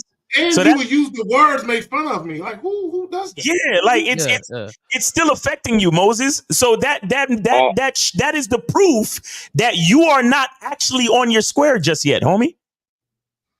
Real quick. I am on my square. I was Moses, hold on, real quick. Moses, hold on. Did we shout out Tony Praying Mantis? Oh yeah, Tony Praying Mantis with the $2 super chat. He says, "What's up, fam? Donate into the game. Salute." Okay, cool. I ain't no forgetting that. All right, Moses, go ahead, fam. No, I'm about to get off of here, but I stay on my square. I was just saying this as an example, how that used to get me to fall into the manipulation. You understand? Now, not to say, I let that get to me. I don't let that get to me. You understand? So, that's also the words you're using. Like Miles always said, your language exposure you're using. Bro, I would never call up and say someone making fun of me, bro. I would never use those words. I'm just saying. Yeah, if it was a non-issue, we wouldn't be talking about it right now. I get it. Okay, all right. Let me ask you this question, Moses. Just be totally honest with me. When they got at you, you said it happened this past Sunday, correct? Yeah, they happened to be at the spot. I didn't go with them. So when you said you was direct with the chick and you struck out, correct? Yeah. When you mean struck out, that means you didn't. The girl didn't say yes or whatever, right? Things didn't progress. Yeah, she rejected it. Right. She rejected the game, right? Now when you went back to your boys and they was like, "Oh, you struck out because you were so direct." How did that make you feel? Be honest. No, they didn't make me feel nothing. I was like, man, I don't care. Okay. So you brought it up today. You brought it up today to say that it used to cause you to be manipulated back in the day? Yes. Okay. But nowadays it's not the same. No, it's not the same because all the time I'm by myself, so it don't matter,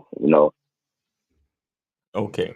Well, look, man, I'm not some cats are, I enjoy my friends, dog, and in this world, to have true homies, the ones I can call 3 a.m. that I know get up and come. I got some dogs like that, and we done kicked it and stuff, but we all believe different things, and like you got to accept your homies for who they are. But I'll tell you, the better you are on your square, as an example, they might not listen to it directly, but indirectly, when they're somewhere, you'll start to notice that new information changes the group.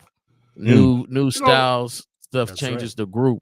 So it's not about you separating yourself unless they just, you'll have to determine what type of behavior would definitely separate you from somebody. But it's also about you being who you are, no matter what's around you. That's including people you know and people you don't know. And my you'll be thing surprised. is, I don't have homies that I clown simply because a woman told them no. Like, well, yeah, that's that don't make no sense to me. You know that she told you no. Like who? That's them child. Even when I was a teenager, I didn't do that shit. You know what I'm saying? Like That's everybody get told no. Like, come on now. Justin, you want the floor? Because I know you got to get rid of Belton a little bit.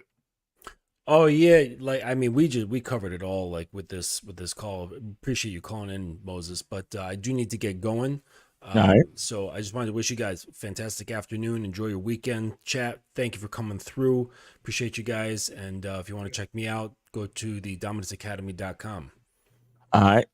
Just Appreciate you coming through, fam. Take it easy. All right, take it Everybody easy. do well. All right, go ahead, Moses. You got the floor, man. You gotta choose better dudes to hang around with, though. I'm just letting you know.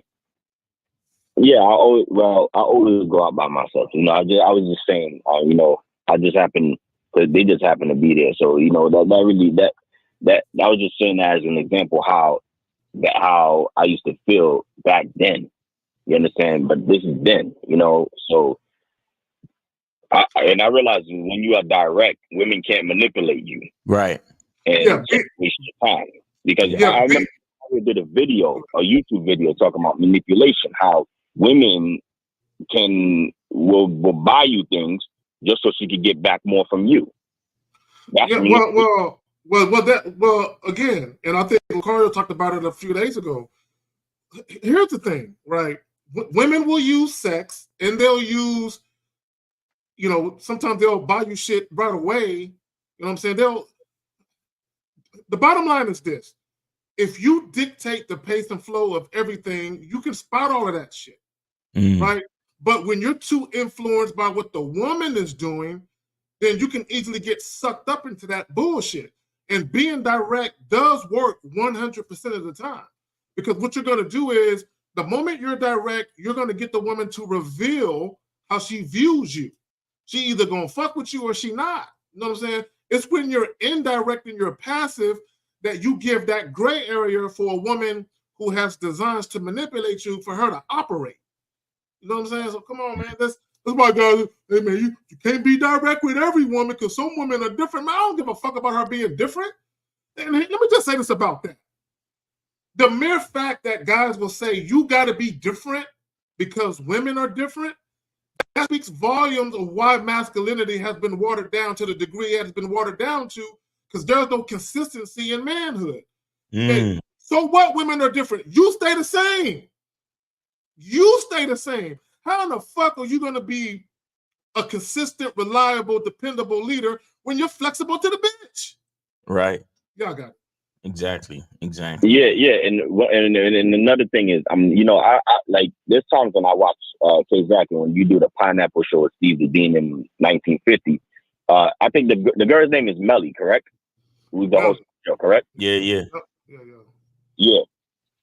Steve the Dean showed the part where this girl is lying actually, because Steve the Dean shows the video where she was talking about women really love masculine men, and then when she does the Pineapple Show and a man was to be true, she pineapples them right away.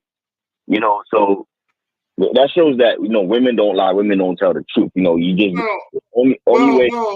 Well, here's the thing with the Pineapple Show. People got to remember that it's a show. It's for entertainment, right? So, like, even, you know, she got a problem with us. You know what I'm saying? Because some of the guys that rock with us went on her show and they took cues from what we was telling them to do, and she don't like that because it fucks with the entertainment value of her show.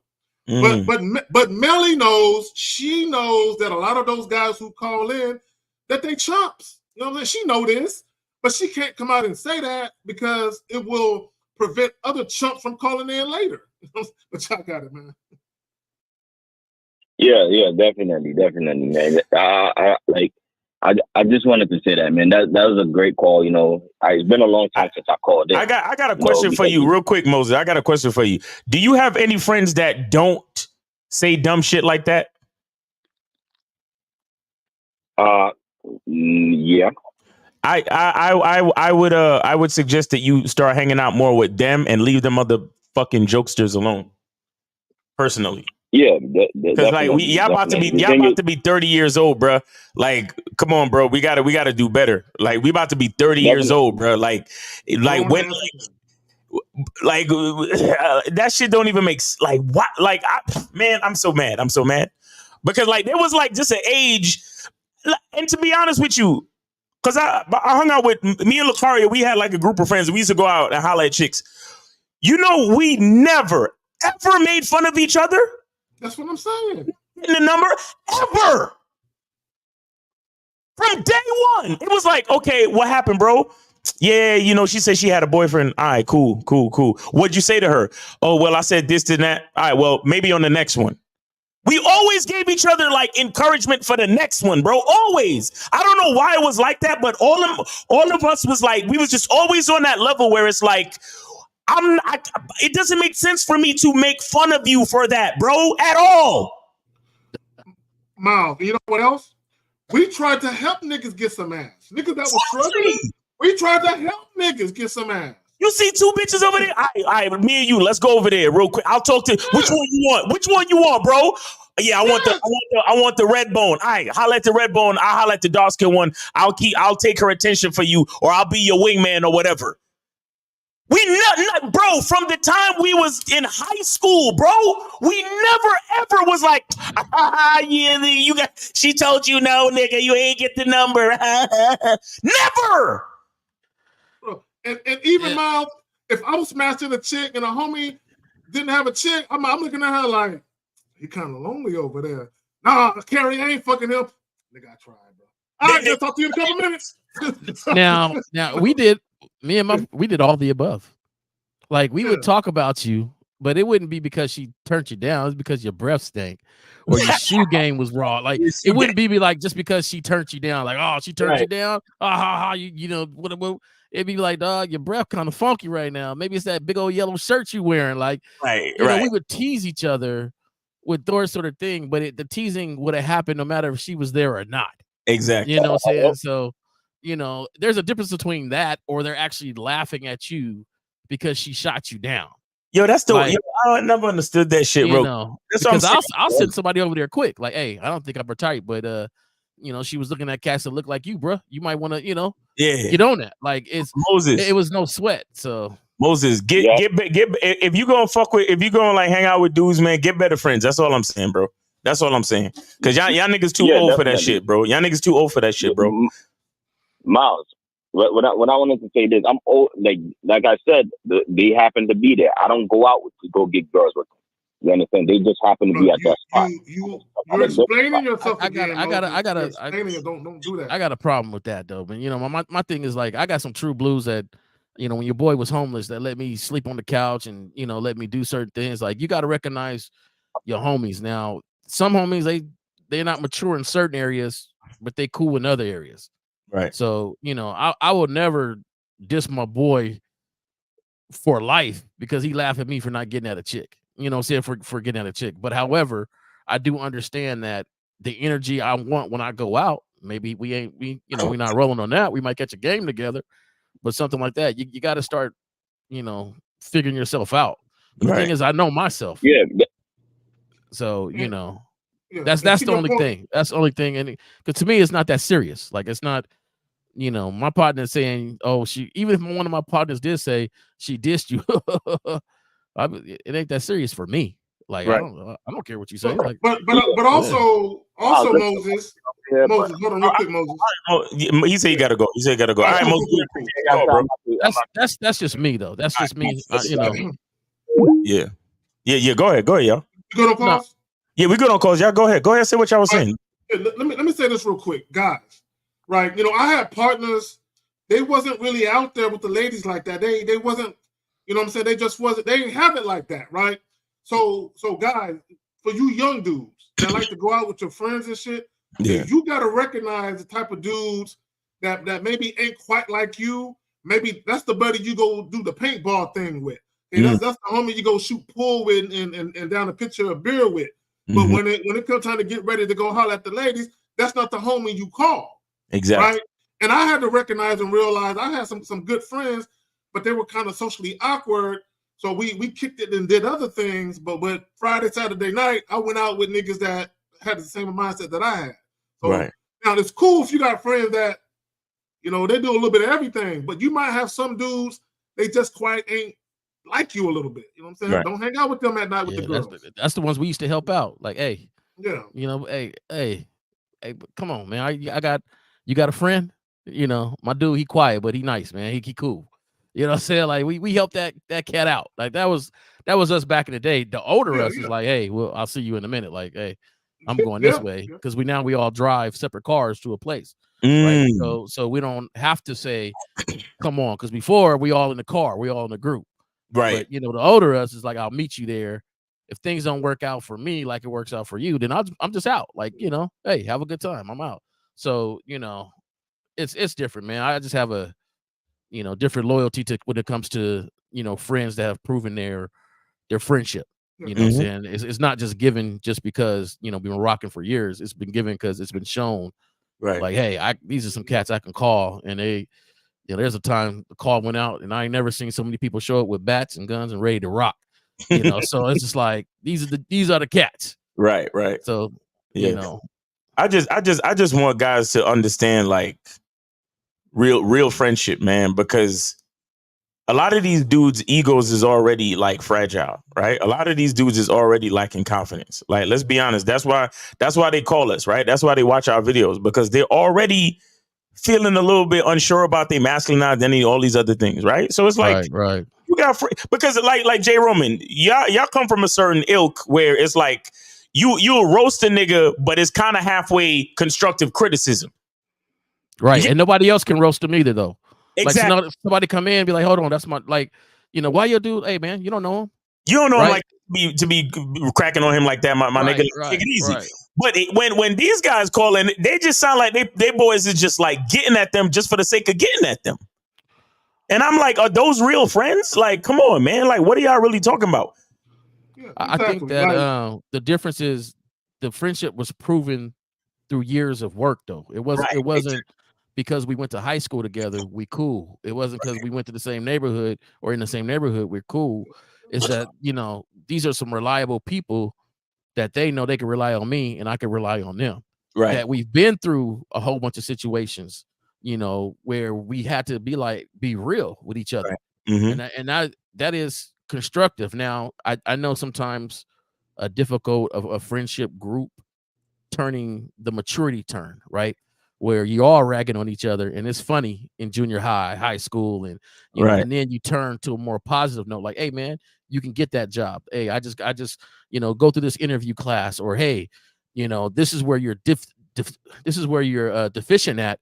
Let me help you get better at this, so things will turn out better for you. And I think that makes it a good friendship group where there's a balance of that.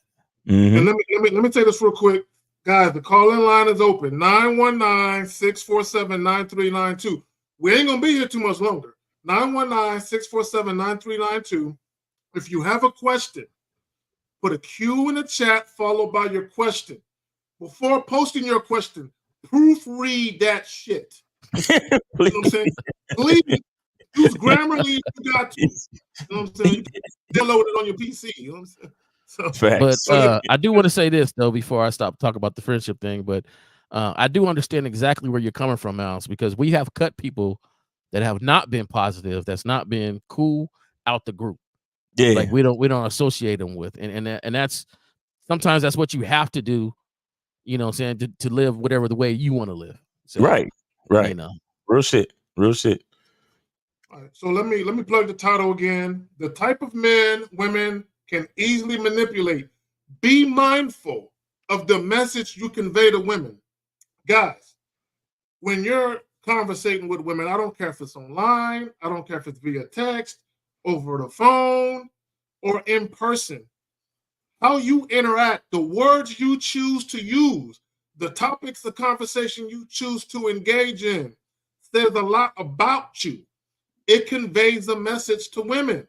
Okay, whether or not you're a passive guy, assertive guy, whether or not you're the type of guy where you're a little too nice for your own good. Maybe you're a little naive and a little gullible, right? And I'm gonna tell you, when you're young, that shit might be cute to the chicks. Oh, he's a little wet behind the ears. When you get older, it ain't. You know what I'm saying? And if you deal with a woman who's very adept at deception and manipulation, bro, you're gonna get got, right? So a lot of you guys, man, this is why it's important that don't concern yourself with what women want or what they say they want. Right. Right. Whatever it is you want, whatever it is you're trying to do, convey that to the woman and let her respond to what you're trying to do. You know what I'm saying? I've never been used by a woman. Now, if all she wanted was my dick, then maybe I've been used. I don't know. But I've never been used, like for money and all that other shit. I've never been used. Right. Because here's the thing. Even with the spending of money, if you only spend money on women who earned it, you weren't used for it. It's kind of like a job. If you start a new job, they're not going to pay you up front, right? You have to provide, you have to produce. Then they give you the money after 2-3 weeks of working, then they give you the money, right? So even when you quit, like even when you give your 2-week notice or you quit, and then you still get that last check, you're getting that last check for services rendered. You've already did the work, you know what I'm saying? So when you quit, they're not like, man, he got us. Damn, that motherfucker got us. No, they're giving you money for things you've already done. So even with women, this is why when you guys do shit for women, do shit for a woman who's put in the work, she put skin in the game. Don't do shit for her because you're trying to win her over. Or, well, I mean, I care about her. Don't even do shit because you love her. Do shit because she's consistently doing the things that got you to the point where you care about her like that. Right. You know what I'm saying? So I just want to point that out. Are we good on call still?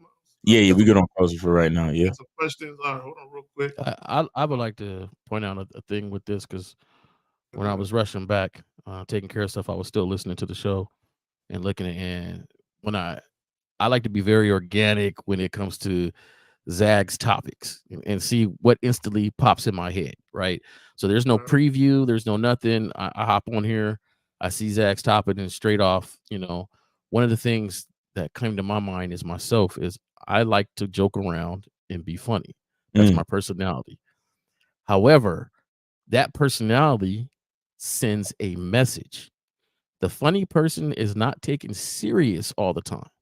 So I have to turn from being funny to being super direct in a heartbeat to let them know, like, there's dicks with these jokes, right? So it has to, they have to understand that, the comedian will fuck you.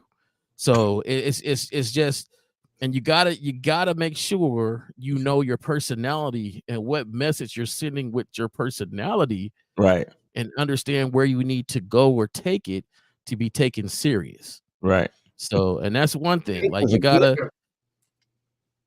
Well, and Jay Roman, the beautiful thing about that, you can simultaneously show women that. You like within one conversation. Yeah. Facts. We still good on calls now? Yeah, we good on calls. I wanted to, if you wanted to get to the question from Sean Rowe. So he says, what's the best seductive way to say you want to have sex with the woman through text via guys? Now, hold on. I got something for him. I got something for him. Go ahead. I got something for him. Can y'all see this? Okay, hold on real quick. I'm about to bring it up.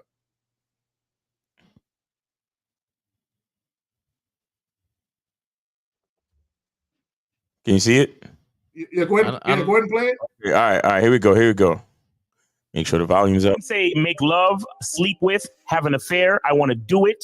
Have relations, fornicate, have coitus. I want to copulate. I would like to engage in sexual intercourse. I would love to mate. I would love to get laid. I want to hook up. Right. I want to hump. And for Southern people, you can say I want to hunch. You can say I want to get lucky. I want to get it on. Or for you New York niggas, I want to get it in. I want to take you to bed. I want to get busy. I want to be or get intimate. I want to go all the way. I want to hit a home run. I want to make babies. I want to I want to get some ass/booty. I want to fool around. I want to get down or get down and dirty. I want to shag. I want to root. I want to sex you up. I want to ravish your body. I want to score. I want to put my P in your V. I want to screw. I want to bang. I want to bone. I want to nail. I want you to ride. I want to get nasty. I want to pound, and I want to give you a dicking. Hey, I mean, that's self-explanatory. I mean, I don't know what else to say. So Sean Rowe, this is what it boils down to. We all have our own unique personality, right? We can all be charming in our own unique way. So take your personality, take your own unique charm, marry those two together, and say some shit that's natural to you that you feel comfortable saying. Exactly. It's not, look, guys, either a woman is sexually attracted to you or not. The wording you choose to use is not really going to make that much of a difference.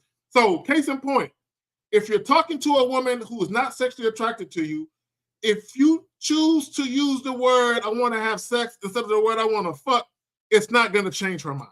Right. It's not going to matter. It's not that difficult, man. Y'all making this shit. You know what I noticed when it comes to dealing with women? Guys take simplistic stuff and make it complicated. Then they take shit that has complexities to it and they oversimplify it. Guys, have a conversation with the woman, and what it is, he's too worried about the outcome. What he's really asking is there something I can say to increase the odds I'll fuck? Right. That's what he's really trying to ask. And at the end of the day, what it matters is simply this. Let the women know what you're trying to do. Say it in a way where you can convey to the woman your own unique personality and charm. And either she's with it or she's not. She's not. Exactly. That's it. I think you hit it on the nail, Zach. They're worried about messing up and saying the wrong thing, right? Because they believe if they said the wrong thing, that's the key on why it didn't happen. Because she said, well, you said this, and I didn't like the way you said it. It didn't matter what you said. If she was down for it, she'd have been down for it. Yes, but she gave you a reason and an excuse, and you took that with you. And so you thought there was some special thing to say, or things not to say that would let you get it or not get it. And I think that's what they're scared of. They're scared of putting a text and she's saying, well, I did like you until you said this. Bro, you know what, Jay Roman, I remember one time I left a voice text for a chick, right? And I listened to it before I sent it. Then I listened to it again after I sent it. And I'm like, damn, I came off a little too aggressive. So I'm second guessing myself, right? She left me a voice text and said, I listened to that shit 10 times. It was so fucking sexy. I'm wet. And here I am second guessing myself. And so I said a lot to say this. Just say what the fuck you're gonna say and let it be what it's gonna be. Say it. Just say it. That's it. Man, I learned my lesson. My partner was dating this girl, and she had a sister. And, I liked the sister, and we went out. And, I thought she was just so cute and looked so innocent. And so, I didn't come off like I would normally come off. I was very, I wouldn't say timid, but kind of going with the personality that she kind of, was oozing out, but really when I dropped her back off and later on, my boy was telling me yeah, she thought you was too nice. She thought you was too. And I was like, man, I would have took that thing down, but I was trying to go along with what I thought she was, what I'm saying? This cute, innocent looking thing. And, she was wild, and I didn't know that. And we'd have been a great match. But however, I didn't stay true to me trying to, because I was just crazy the night before, so I didn't stay true to me trying to appease this one. And what I thought wasn't the case. It was just better me being me. Bro, I have yet to meet a woman that does not want to be ravaged and dominated in the bedroom. I have yet to meet one. Right? Even the most docile, dainty, feminine type of woman wants to be slung about in the motherfucking bedroom. I have yet to meet a chick that don't want to be dominated. And I think it's funny, Jay Roman. I did an impromptu live yesterday. I was at the duck pond, you know what I'm saying? So anyway, And I was talking about how our initial perception of a woman tends to dictate how we interact with them, and how we shouldn't do that shit. We shouldn't allow our perception of the woman dictate anything to us. We should just do us. You know what I'm saying? And just whatever it is we want from the situation, we let the woman know, regardless. I don't care if she's at the bar with a bunch of tattoos, comparisons, or if she's, you know what I'm saying, wearing modest clothing and just came from church. Be the same dude. Because both those women want the same exact thing in the bedroom. They want to be dominated. So if you're that type of guy where you do that, show them that side of you. Right. Exactly. Exactamente. There you go. I remember back in the day, they said, you know, you fuck anything breathing. And I was like, nah, I just know anything breathing wants to be fucked, though. Woo! So, like, it Dick is a gift. The shot down means nothing. Like, it doesn't really mean nothing. And the cats that don't understand that, you are falling into that whole little thing. Now you're judging your homie, you're judging your bro, you're judging every little thing, you know, and not really saying, hey, it happens, man. Let's on to the next.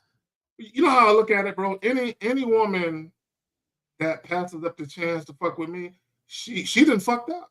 She don't realize she was about to have her fucking life changed in one night. She missing out. Right. I don't know nothing about her. I don't know, but I know all about me. I know what I'm about to do and what I'm working with, what I'm coming with.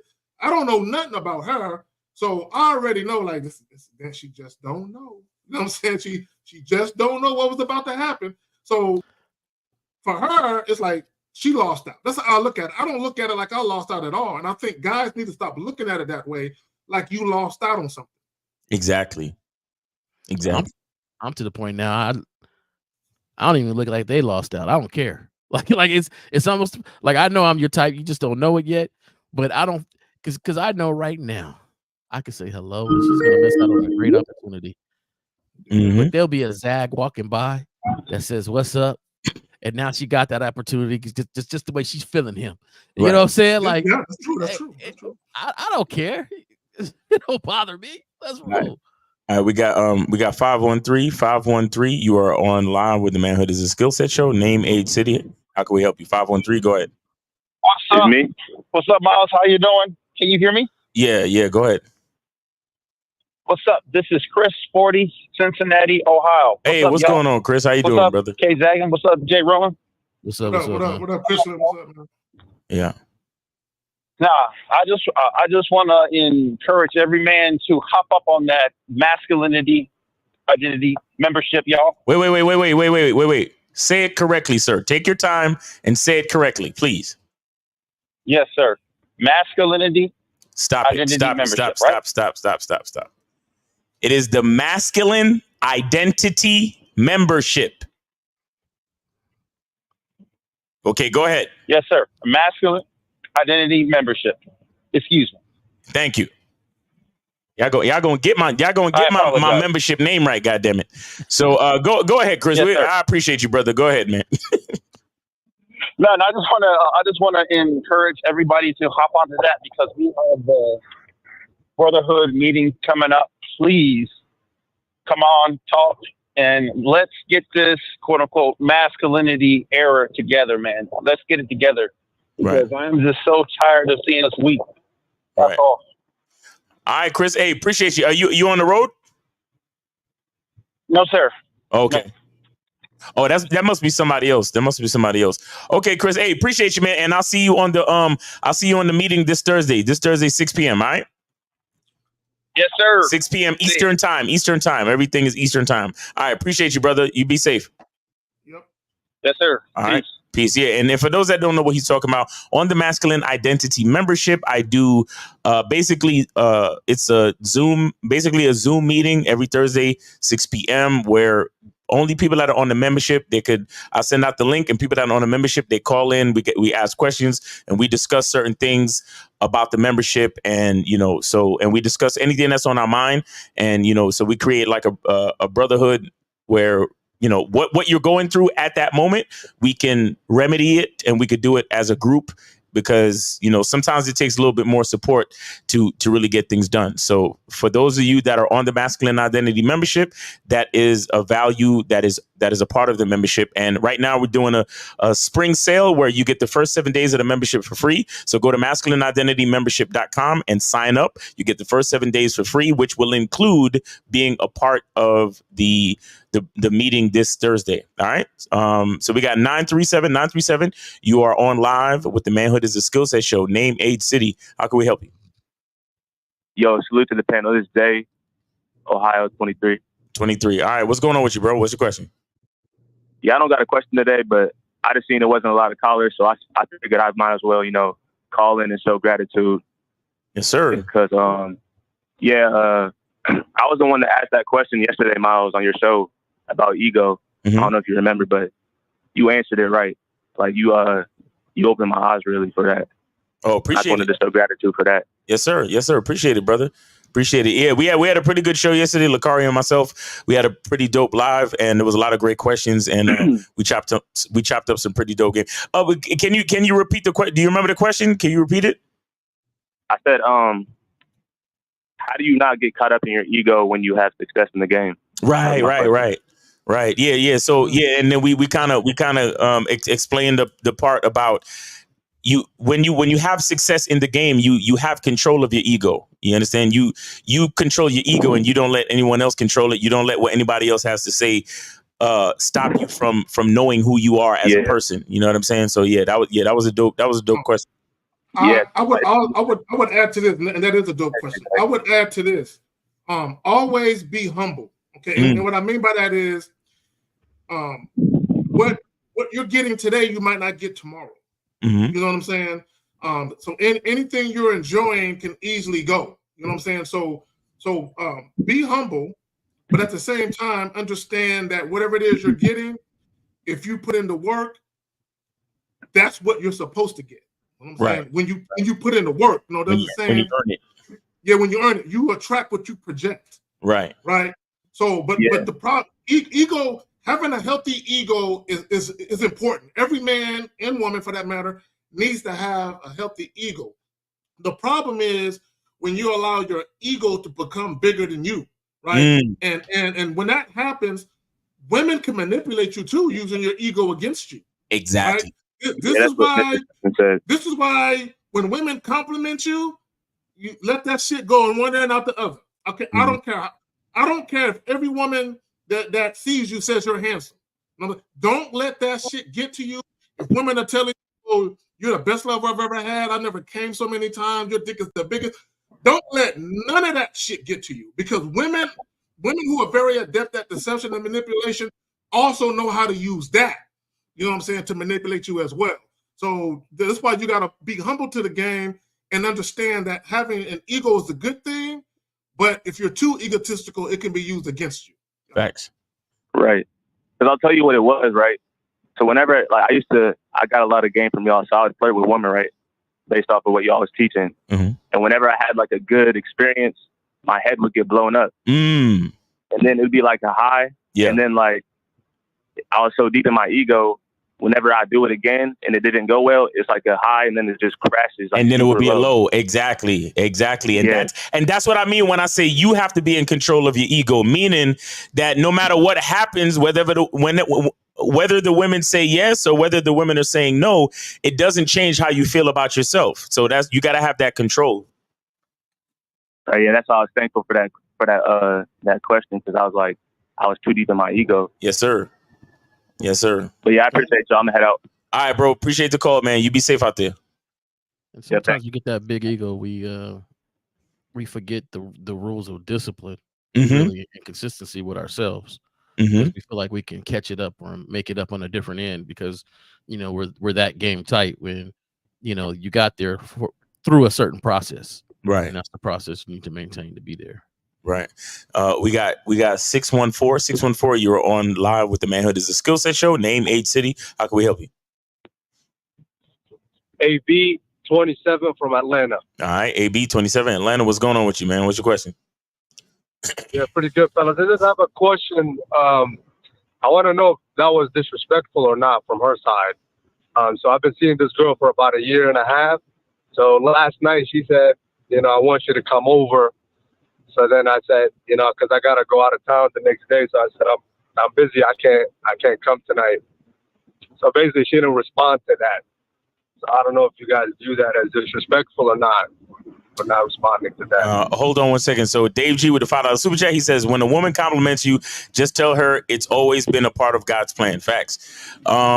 So you said how long have you been interacting with this female?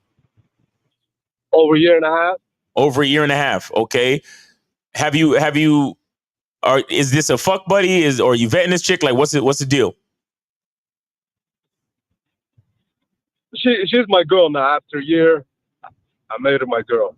She was asking for it, so after I vetted her, then I made her my girl. You made her your girl. So what's the issue really? You said you couldn't come over, and then she just didn't. She left you on red. Yeah, so that's my question. Is that disrespectful, fellas, or not really? Or? So it's been a year. Like, yeah, you haven't established any consistencies in communication. No, we established communication. So why are you asking this question? That's what I'm not understanding. Like, y'all never had a situation like this before where you said something and then she left you on red, or vice versa. I mean, she would never leave me on red if I asked her something, or asked her a question, or I set up a date, or wanted to see her, whatever. She would never do that. Okay. But when I make a statement, sometime like that, a statement like this, she leaves it on red sometimes. Okay, so what's the problem though? That's what I'm trying to figure out. You mean a statement that she doesn't agree with? In general, like, is that disrespect? You view it as disrespectful? Okay. So I'm just overthinking it. So caller, yes, you are overthinking it. It's not disrespectful. I think you're allowing your ego to get in the way and have you thinking it's disrespectful. Now, it could be the reason why she didn't respond, because you said no. There's nothing to respond to. She wanted you to come over. You said no. There's nothing to respond to. And it could be that she's disappointed. Look, let me tell you guys something. Sometimes women get disappointed in certain things and they don't respond because they don't want to come across like they're nagging. So they just don't respond. So she could be disappointed that you didn't want to come through. And she said, you know what? I don't have anything, positive to say about him telling me no. So I'm just not going to respond at all. It wasn't a question, though, right? You made an answer. You answered. Yep. So in the past, these are all like answers that she just didn't respond to the answer. Yes, exactly. Oh, okay. Well, she likes to pout, and that's how she likes to pout. But if you didn't ask a question, then why would she need to respond, bro? Yeah, fellas, that's why I'm getting you guys' opinion, man. Honestly, that's why I'm asking. But I would tell you this though. You're in a relationship with somebody. You're about to leave town. You know she's going to want some time before you go, right? Well, is he in a relationship with her, or is he just fucking? Yeah, he said this is a relationship now. This is a relationship. That's what he says. Yeah. So you know she's going to want some time from you, right, before you go. Yeah. But it's one day, so I'll be back Sunday. So. Oh man, she'll be all right. Oh, she will. Okay, I thought she was going for. But no. Here's the part that I don't like.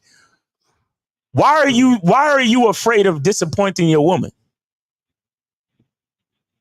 No, I'm not afraid at all. So why are you asking it? No, bro. Okay, so if it's not afraid of disappointing her, then why is this on your mind? Why is this a point of concern for you then, brother? Please tell me. I just, in my head, is this disrespectful or not?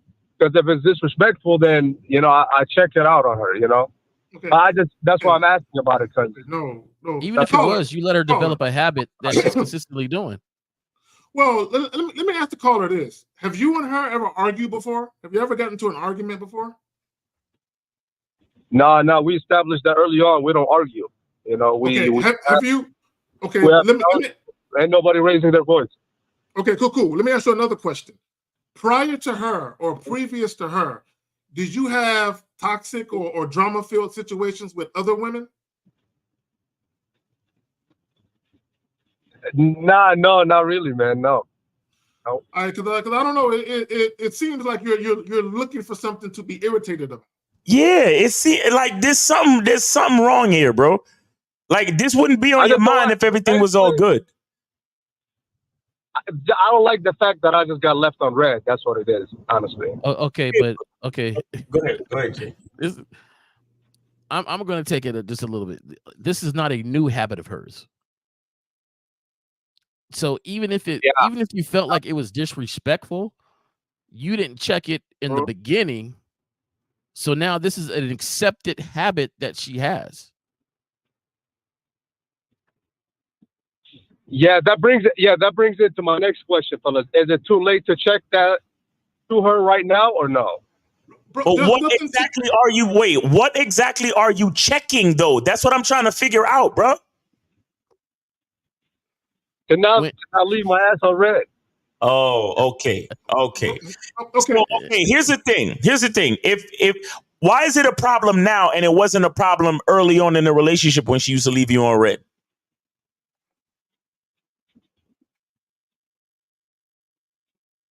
Yeah, I don't know about it. And then my follow-up question is this, because when we're training people how to deal with us, you can't just tell them what's bad. You have to give them the suitable action as well. So you can't just be like, well, don't do this. You got to say, listen, when this happens, I need you to do this. So what would you rather her do? Like what could have been, what could she have responded or said or done to make you feel better about the situation? She would have said, okay, have a safe trip and good luck with work. That's what it really is. It's not that she left you on red. She didn't give you any words of affirmation. Is that what it really is? A little bit of both. I know. Okay. You wanted her to say something sweet to you. Now listen, caller. Now we're cooking. Here's the thing, caller. You see, this is what I talk about when we talk about the vetting process and setting consistencies. Because when I'm about to go on the road, or when I'm about to take a trip, or when my woman is about to take a trip, we always have a point where we discuss or at least bestow upon each other travel mercies. Do you understand that? Okay. See, that's something that you didn't set for your relationship. This is what we're talking about. I need to tell her to give me a word of affirmation. Like no, you're not listening, bro. You're not listening. I said to you, whenever my woman is about to take a trip, or if I'm about to take a trip, meaning across the board, if we are traveling, because we respect the possible detriment of travel, we establish travel mercies for one another. But that's something that has been established through the vetting process of the relationship between the both of us. So it's not that you have to force your woman to tell you something nice about going to travel. It is something that you should have established between the both of you for the betterment of the relationship. So how would you have done that, Mahab? Okay. Caller, let me ask you a question. Whenever you would go travel previous to this situation, has she ever told you, be safe, I look forward to seeing you? Has she ever said anything to you like that before? No, she'll say, have a good day at work, Okay, cool. Stop right there. Have a good day at work. Okay. So if it's something that you like and it makes you feel good, you can simply convey to her, you know what, I like when you do that shit. I like when you say that shit. And that's all you got to do. Because this is what you don't want to do. You don't want to tell her, every time I leave, say that. Because now it's forced. It's not, you know what I'm saying? Right. And on top of that, caller, what I'm trying to explain to you is that this is something that you have to lead by example. Mm-hmm. So if she was going on a trip, or if she was traveling, or if she, like, let's just say she's taking a trip to go see her family or whatever the fuck it is, I don't care. Because we all know that could be a whole nother conversation if it's a girls trip and all that other dumb shit. But anyway, you need to lead the situation and be like, hey, listen, I know you leaving to go to what's the such and such and such and such. I just want to wish you a safe trip, and I want you to holler at me when you get there. You understand? Let me know that you got there safe. Give me, as soon as you land or whatever, give me a text and let me know that you got there safe. And then you say shit like during the vetting process, you let her know, hey, listen, when I travel, I'll do the same for you.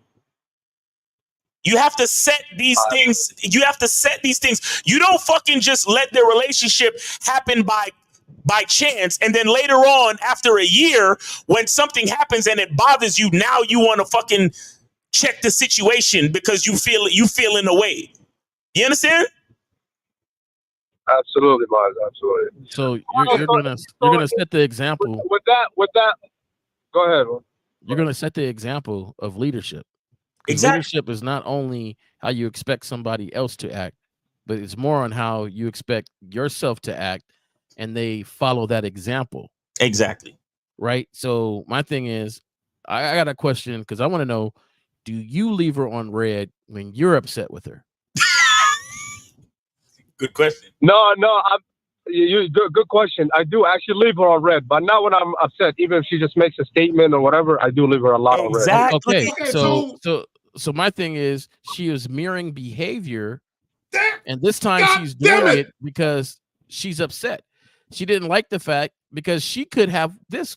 Just think about this. It doesn't matter how long you leave town. I like it when you make time for me before you leave because that makes me feel like I'm important to you. See? Look.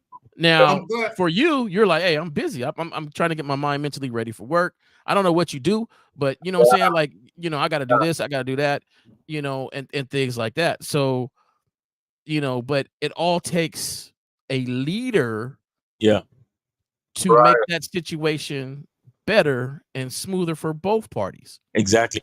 And here's the thing, caller. Here's the thing. What are you, a truck driver? What is this? What's going on here? No, I'm a business guy, so I travel a lot. Meeting with clients. Okay, all right, cool. So the last time you was in town before you left. No. My question is this: why did she contact you to spend time? Didn't y'all spend time already this week or whenever? No, it was last weekend. Last weekend we spent some time. It was last weekend you spent some time, and this week you didn't spend any time. Okay, so this is another thing I want to explain to you too. The dynamics of scheduling time together has to be dictated by you as well, brother.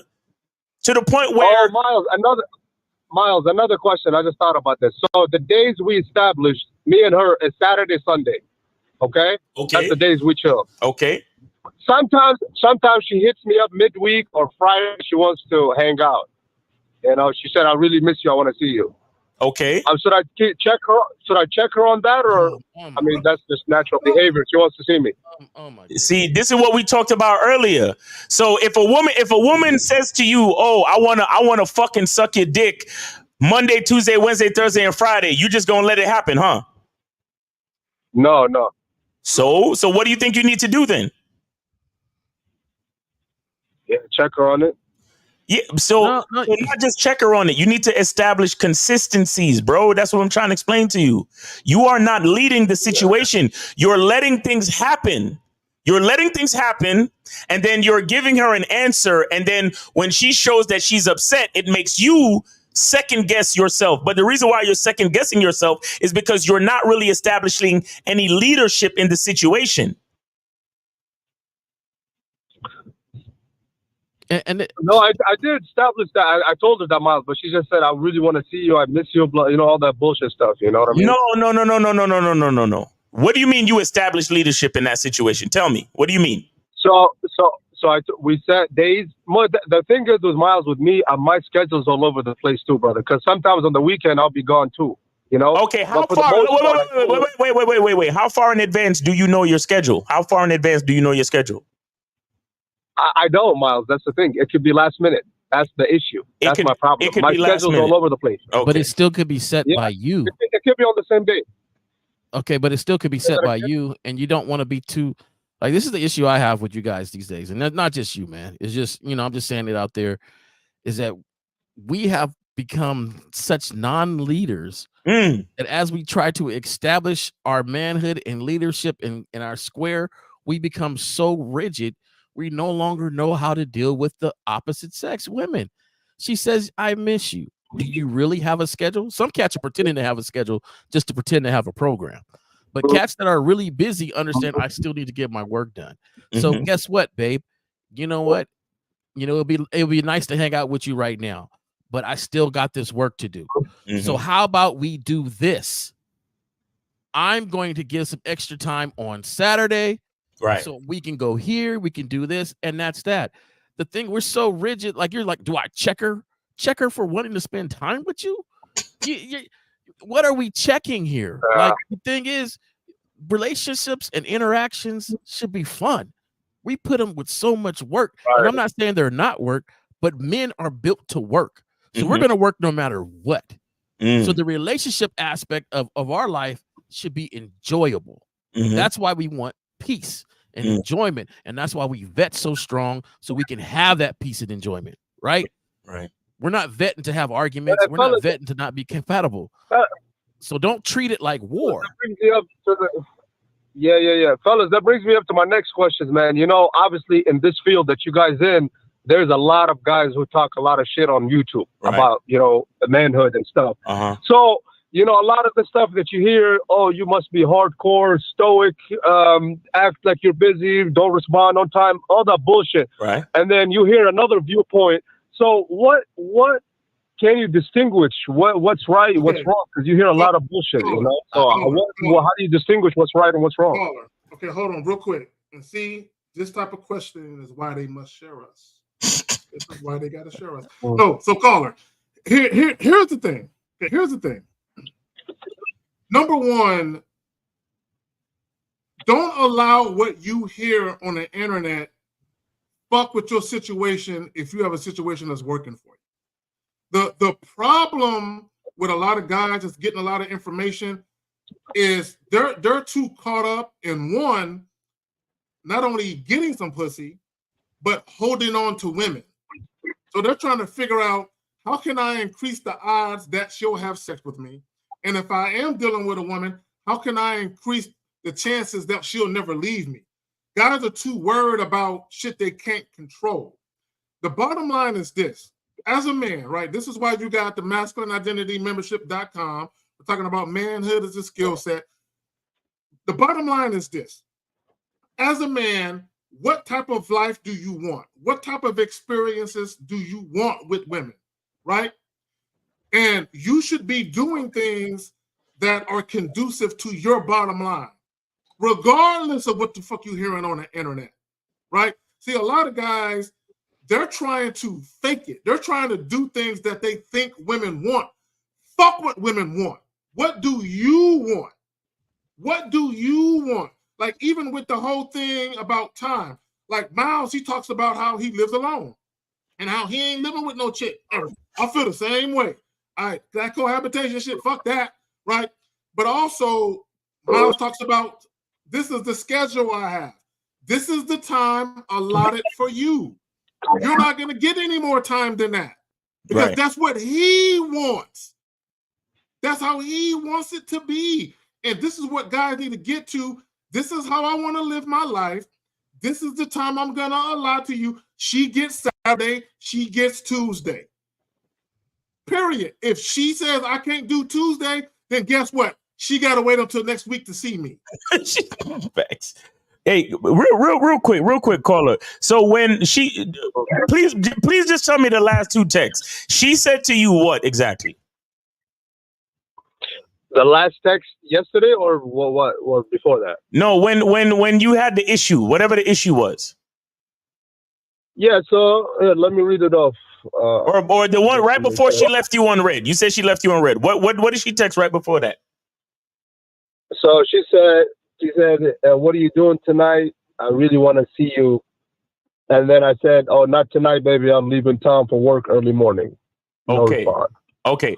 All right. The only thing I would say to you on that is, What you could have done, and alluding to what Jay Roman was talking about, is you like, for example, when is the next time y'all supposed to spend time together?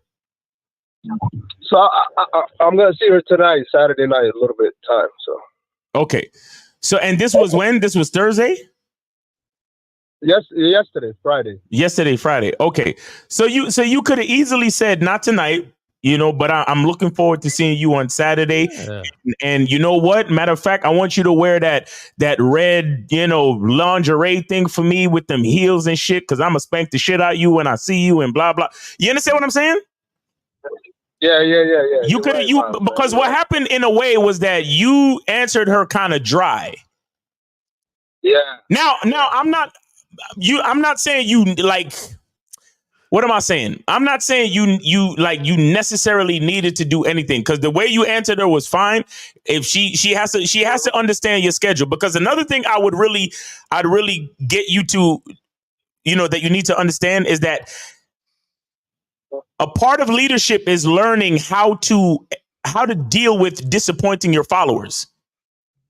You understand that? Yes. The fact that Yes, this is why I needed to get to the point as to why you're bothered in the first place. Because as a man, you're gonna disappoint your woman. That comes with the territory. Yeah. So you have to be okay with that, meaning that you can never be afraid to lose your woman if you have to disappoint her at some point in time. And again, not saying that you did something wrong, but you still have to disappoint her based on the time allotted and certain other things. You get what I'm saying? Yes, Maz, absolutely. Right. But other than that, what I will say is, if you want to, I guess you could say, spice up the communication, or just let the disappointment land a little softer, you got to know how to talk to your woman. You got to know how to, like I said, add a little bit to the response. Like, yeah, sorry, baby, I can't see you tonight. You already know what it is, but cause my schedule is crazy. But I'm really looking forward to Saturday. And as a matter of fact, I'm gonna pick up a bottle of wine. And what I want you to do is, I want you to put on that red thing, and I want you to, draw us a bath, because when I get there, it's gonna be on and popping and blah blah blah. You get what I'm saying? You're right, Maz, man. You're right, bro. You got to know how to communicate to your woman, where even when you're disappointing her, you know how to let her down in a certain type of way where she's actually looking forward to the next time she sees you. Yeah, because that disappointment led to her texting you about the excitement of seeing you. Well, also, like, even if you cohabitate with your woman and you're married, you still need to give a scheduled time where you guys spend time together. Exactly. Where you say, every Friday is date night, or or whatever it is.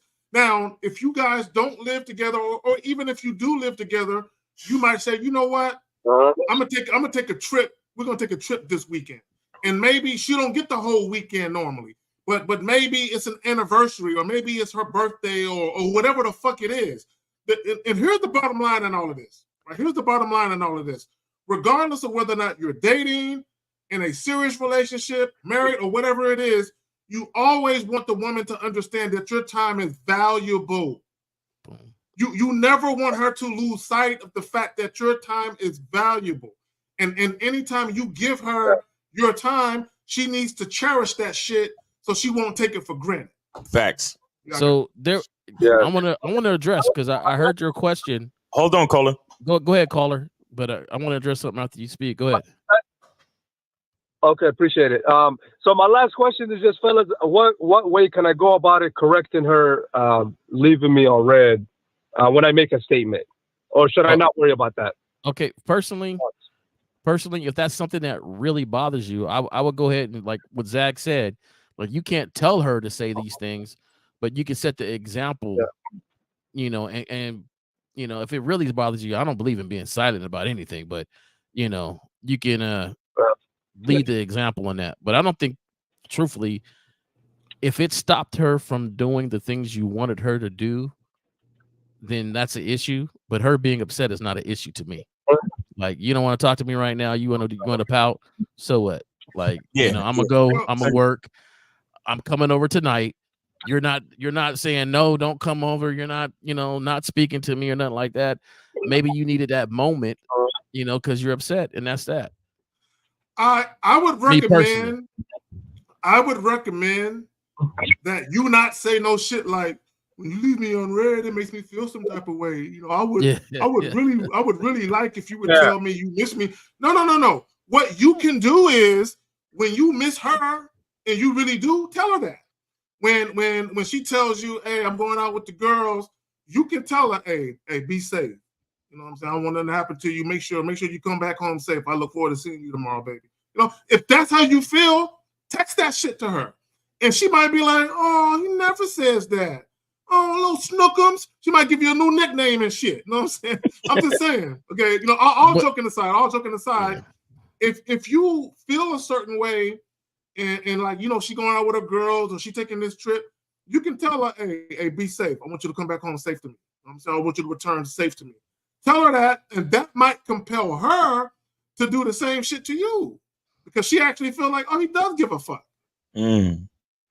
Yeah, I'm a big believer in whatever behavior that you want her to display, you should be displaying it as a leader. Do unto others as you have do unto you. When you're upset with her and she texts you a message and you leave it on red because you're busy, because, you know, I'm not saying stop being busy and whatever just to answer this message, but then you respond back later on, you know, say, hey, I'm able to get to your message right now, blah, blah, blah, you know, and she goes, oh, I know he was mad at me, but he still responded back.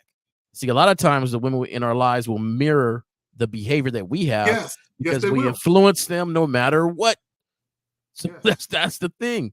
So you got to understand, a lot of times you're really mad at your own behaviors being reflected back. Exactly. Through who you were in charge with. So, you know, that's it. Because you leave her on red. You leave her on red. And then so she's like, well, I guess that's how we communicate. And now that she's leaving you on red, now you got a problem. So, but I want to address something that you said earlier, what to listen to, because you said that, you know, there's some of these guys that are like, you know, be busy or don't pick up, don't see you all the time and things like that. I was not saying don't be busy, but if you're going to be busy, be real with your being busy. Right. Improve yourself. Do something for yourself. Spend time with yourself. Get to know yourself. Like just don't be sitting there. Man, the guys told me not to pick up, so I'm not picking up. Click. Right. That's not the full part of the message. Yeah. And don't play games with women. Right. See, caller, you have to understand something. Because like you said, your schedule is crazy where it could be the same day or whatever. That's fine. So you still have to make the choices for yourself. You understand what I'm saying? But with that being said, you still have to learn some way, somehow to develop some type of consistency, either with your schedule, time management, and communication, or all three, because that's what you're really having issues with. And on top of that, another thing I'll say, okay, so one lesson is to be confident in disappointing your woman. Okay. Learn if you want to create better consistencies with communication, then learn how to spice up the communication and don't be leaving her on red. Show her that leaving each other on red is not where it's at by your leadership. Yeah, okay. And the other thing is, fuck, I think I lost it. The other thing is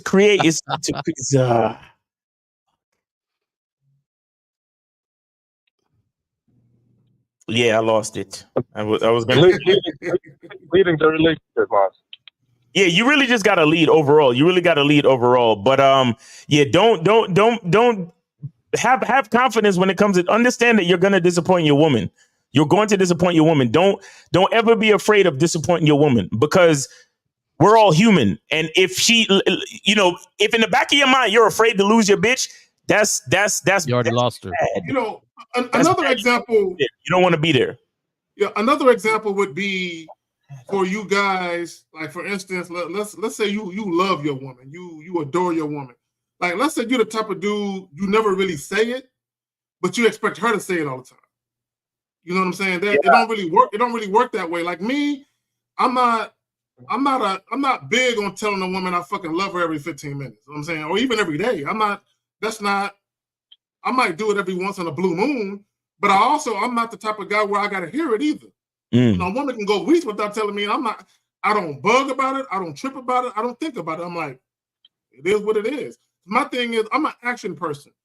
Show me. You know what I'm saying? Show me, you know, what it is with us. You know what I'm saying? All them words don't mean shit to me.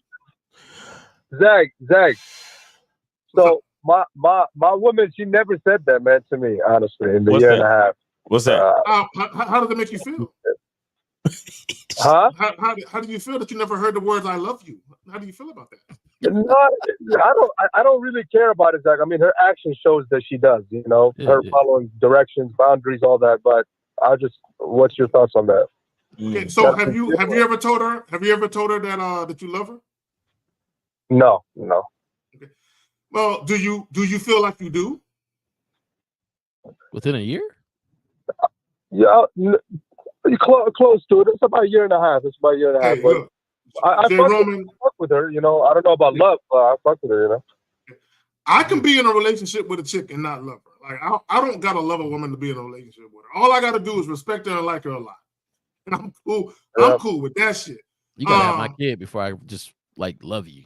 Like, yeah. I don't like. But to me, I don't. We have to be connected in a freaking deep. I don't care. You don't want to say it to me. That's cool. Like I don't. Yeah, I don't care. As long as we rocking. You know what it is with me.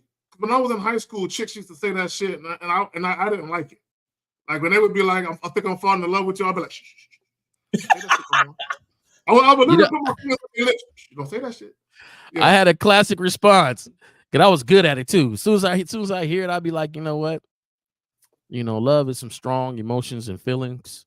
And even though I have strong emotions and feelings for you, I don't know if I could just call it love yet. I've never been there, so I don't really know how that feels. Right. But I do enjoy our time. Oh. Right. and that would hold me over for a little while. It would hold me over, but I was not saying it. Like, bro, I would tell chicks straight up, like, especially if I know I didn't view them in that type of way, and I never will. I'll be like, I'll never say that to you. And if you ever tell me that shit again, I can't fuck you no more. Okay, I would literally tell you, I can't fuck you no more if you tell me you love me again. Like, no, I want to hear that shit. But I think you're right with the actions, though. You need to look at her actions, man, and go from there. You know, but I think right now you got somebody that's following your lead a lot. It seems like she's following your lead with your schedule. She's following your lead on how, you know, you guys communicate with each other, and you know, you got to see where you're leading this relationship. And the thing is, you know, the best way for you to lead is to be honest with yourself on what you want and where you want to go. Yeah. And it seems like, you know, you're kind of doing that. And with the time thing, like part of you disappointing her is what's actually making her excited to see you. Exactly. And that's the thing a lot of guys don't understand is and it's not that you are doing it on purpose just for that reaction. It's just that you are busy not only with work but with yourself, and that's how it should be. See, and this is a moment where I want to show guys where, you know, because they always talk about like creating mystery and, you know, understanding how to be spontaneous in a relationship and the emotional highs and lows that a woman wants to feel. This is how it happens naturally. This right here is how you become the asshole and the bad boy and the good man that she wants all in one. Do you understand what I'm saying to you, caller? This is why you can't be afraid to disappoint her from time to time. And again, not because you're going out of your way to fuck up or make mistakes, but because life comes up. But it's not what happens in life, it's how you respond to it. So that's why I was saying, if you know you're going to have to disappoint her, learn how to spice it up. Where it's like, yeah, I can't see you tonight, but Saturday you better have that thing, and you better be ready with this, and you better be ready with that, because so on and so forth. You get what I'm saying? So you got to know how to communicate that way. But wait, no, stop. I'm getting my shit back. The question is, why the fuck does she feel like she can hit you at the last minute for your time and company? That's what I was trying to get to you on. Because that part didn't sit right with me. Because she said, "What you doing tonight? I'm trying to see you." You don't have that type of control to get at me at a last minute notice just because you've missed me and you want to see me. This is what I'm talking about when I'm talking about you setting consistencies. Because let me explain something to you. Let me explain something to you. I don't cohabitate with no woman, but I will never show up to her place unannounced, and she will never show up to my place unannounced. I don't play those fucking games. So what do I mean? What I mean is when it's time for us to spend time together, she has to be very demure in her request, especially if it's a last minute request. Do you understand that? What do you mean by that, demure, Miles? Demure, meaning that it's very touch and go because she like you ever have with somebody invite you to a party and they say something like, "I know it's last minute, but we're having a party for such and such this weekend. So if you can make it, you could come through." But but at the same time, they understand if you can't make it because it's last minute. Do you understand that? Yeah. So that's what I'm saying. That's the type of attitude that your woman should have with you. Why does she not have that attitude? There's something that you did wrong during the course of the vetting process that made her think that she can request your presence last minute at nighttime. And then if you say, "Nah, I can't come through because I got work," then she could, protest and leave you on red. You understand what I'm saying? Yeah. Like it's an expectation that you're gonna say yes, and if you don't, she's mad about it. You say why? Tell us why. Yeah. So reading back the text again, Miles, she said her roommate is not here. Mm-hmm. That's why because her roommate, sometimes she stays, she goes. So this time her roommate is not here. That's why she sent that text on yesterday. So to me, that's what Miles is saying. This is a test. This is a test text right here. A test behavior, and you're gonna get this throughout your whole relationship, and a lot of guys miss the test. So right? Okay, go ahead, J. Roman. Go ahead. Because her asking, you could ask anything, right? Understand the consequences of the ask, and understand the test, though. So what Miles is saying is, okay, here's the test. I'm going to ask you something I don't normally ask you. Right. I feel like I'm at a point where I can ask you, and then it's your job to say, "Hey, we're still going to stick with the same program." I would love to see you. However, I'm going out of town early in the morning. I got to take care of this business, but you make sure you do your stretches for Saturday night. Exactly. You know what I'm saying? You make sure you choose. I used to tell her, "Hey, chew some, what's that hard bubble gum? Chew some." I used to tell her, chew the bubble gum. You chew your bubble. Oh, the squares. Yeah. Get your jaws right. Yeah, get your jaws strong. The bubblicious. The bubblicious. The bubblicious. Yeah, be like, hey, chew your bubblicious and do your stretches. But the thing is, and the reason why I said I hate the rigidness is that it's almost like you can't joke with your woman anymore. You don't. You can't. You got to be so harsh with things. You don't have to always say a harsh no. Right. Because you're setting the tone for the relationship. That's fun too. Like, oh yeah, he can't see me, but girl, look what he wrote. Chew my bubble gum, or real quick. We're in overtime. Caller, do you have any responses to anything being said, or that has been said? Say that again, Jackie. Do you have any response to anything that has been said thus far? You got any more questions? Absolutely. I learned a lot from you guys. Always appreciate it, man. You guys changing people's lives, man. All right, man. I appreciate you. And if you need more clarity, just hit the playback because I think we explained everything thoroughly enough. Yeah. Hey, Miles, one more thing. Do you guys have Zelle or Venmo? I want to bless you guys, man. It's right there on top. Yeah, the Cash Apps, everything is on top. If you just check us out on YouTube, everything is right there on top of the screen. There you go. Yep. Cash App and PayPal. But also only PayPal you got? Yeah, PayPal. It says PayPal, it says Cash App, and it has the Cash Apps and the PayPals. And also, all I have is PayPal. So, and also on my channel, I got super chats as well. In the future, if you guys can set up Zelle and Venmo, that'll be great, man. Nah, I'm not doing all of that. Okay, but thank you though. Appreciate you. Yeah, appreciate it though. But yeah. But hey, drive safe and keep doing your business, bro. We appreciate you. We got one last call because they've been waiting the whole time. And this is a friend to the room, so I'm gonna let him come through. 50 Fitzwell, what's going on with you, bro? Thanks for waiting. What's up, Phil? Is it me? Yeah. We got you. Go ahead. Yeah, it's you. Go ahead, Unc. Yeah, what's up, y'all? Damn, I got a client in about 2 minutes. Well, look here. Here's what I want to say. First of all, if you guys allow a woman to come back in your life, I'm talking to the chat, the callers, everybody listening, no matter what the relationship was, even if you left on good terms, make sure she starts at the bottom of the totem pole. Don't put her in position up top. She starts again at the bottom. Yes. A lot of people just don't do that. I'm in a situation now where it's cool. But yo, I don't care how good it was, how good the potential was, what she can do. Your position is at the back. Exactly. Yeah, and one of the reasons why you got to do nothing. that is you can't pick up where you left off. Number one, she's been out there in the elements. You know what I'm saying? You don't know who done got a hold of her. You know what I'm saying? So you got to start her back. You know what I'm saying? At the beginning, this one definitely. just to make sure I'm going to cut you off. But this one definitely starts at the back because she got married and divorced and 2 kids. Oh no! You started back. I get offended. like the gall of you to try to come back. Doing something, but I get what you get. I see what you're saying, J. Roman. I see exactly what you're saying.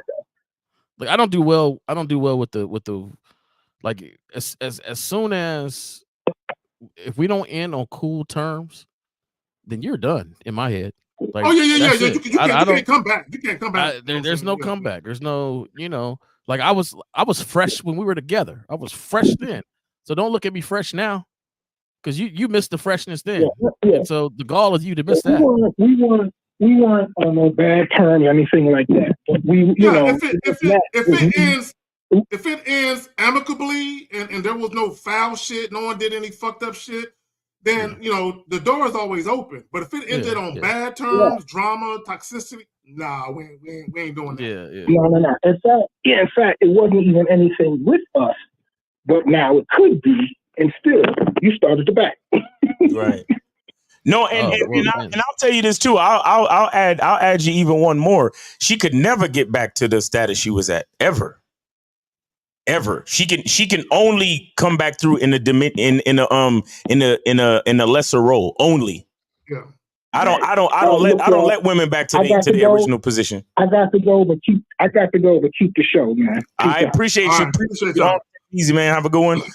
I feel like an NFL franchise then. Like, hey, you still got to take a physical. I don't care if you're a vet or a rookie. Yeah, I need that paperwork. Facts. You still got to go through the same steps. Yep. Let me address what Enrique said about me being cold when I was telling chicks, don't be telling me you love me and shit. And I can't fuck with you no more if you say that. I'm only talking about women that are fuck buddies. You know what I'm saying? Because here's the thing. I want guys to now, if it's a woman that I care about, then I'm not gonna do that to her, right?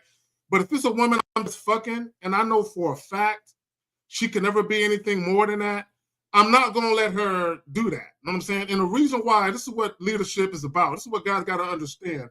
Not only are you responsible for managing yourself, but you're also responsible for managing the women in your life. Okay? And you're responsible for mitigating. Mitigate means to make less severe. If you're dealing with a woman that has feelings for you and you know she can never, ever be what she wants to be, you are responsible for making sure she knows that. Right. You never let her get the hope. It's like you're snatching hope from her. Like, nah, chick, it ain't never gonna be like that. So me telling chicks, don't ever tell me you love me again. I can't fuck you no more. That's me telling her, however you feel about me or however you telling me you feel, I will never reciprocate that for you. You know what I'm saying? Understand that. So yeah, it's kind of cold, but also, you got to let them know. So that way she can never say you play with my heart or you play with my feelings or she could never say that. Exactly. But here's the thing though. If I'm telling her, shh, never tell me you love me again. I can't fuck you no more if you do that. But also your actions. You can't say, don't ever tell me you love me again and I let the bitch spend the night the same night.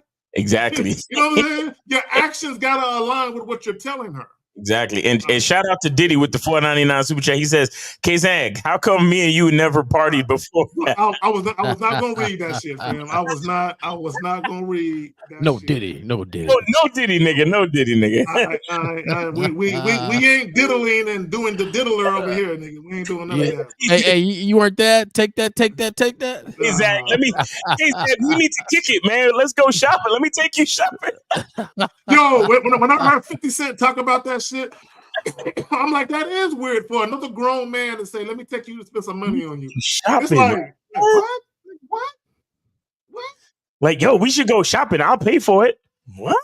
Nah, I'm good, bro. I'm Nigga, good. nigga, I'm a millionaire too, nigga. Don't ew, that's crazy. Yeah, bro. I'm good. It's like you trying on clothes by the nigga waiting for you.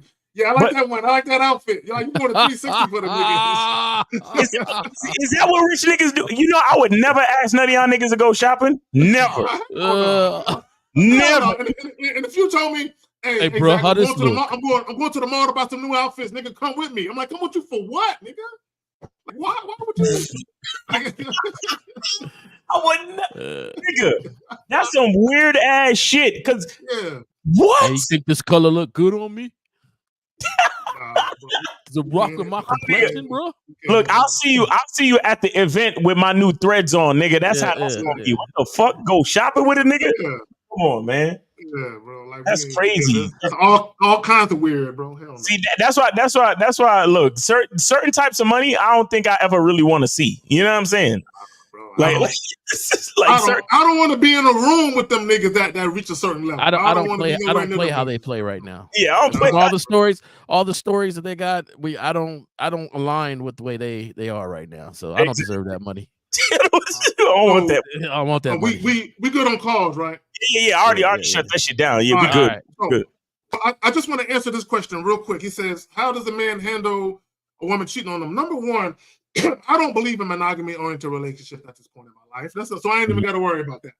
But for you guys, hey, Zach, real quick, Zach. I hate to interrupt, but I gotta go. Okay, we was on overtime. All right, brother. Yeah. Yes, for having me on the show. Right. I appreciate you having me on the show, man. I really do. And y'all have a good Saturday, man. Miles and Zach. Peace, Jay. Peace, Jay. Appreciate you, fam. Real quick, we're about to get up out of here. Any of you guys, if a woman cheat on you and you want to stay with her, that's your business. It ain't got nothing to do with me. I'm not going to tell a dude how to handle that type of situation, because in reality, a lot of guys get cheated on and don't go nowhere. Regardless of what you hear these niggas say on the internet, a lot of guys are getting crept on and they just cry themselves to sleep, but they keep the woman in their life. I don't know if you want to answer that, fam. Yeah, nah, for me, well, okay, if a woman actually cheated, and could you please leave the question up just in case? Because yeah. My bad. Yeah. So it's like a woman cheating is more in line with the agreements that we set up for the relationship.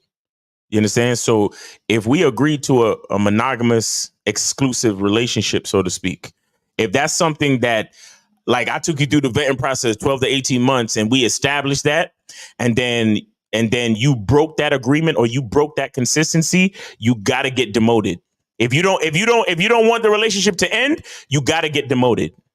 So that means if because you being my girl, that means more than likely we probably seen each other at least once a week.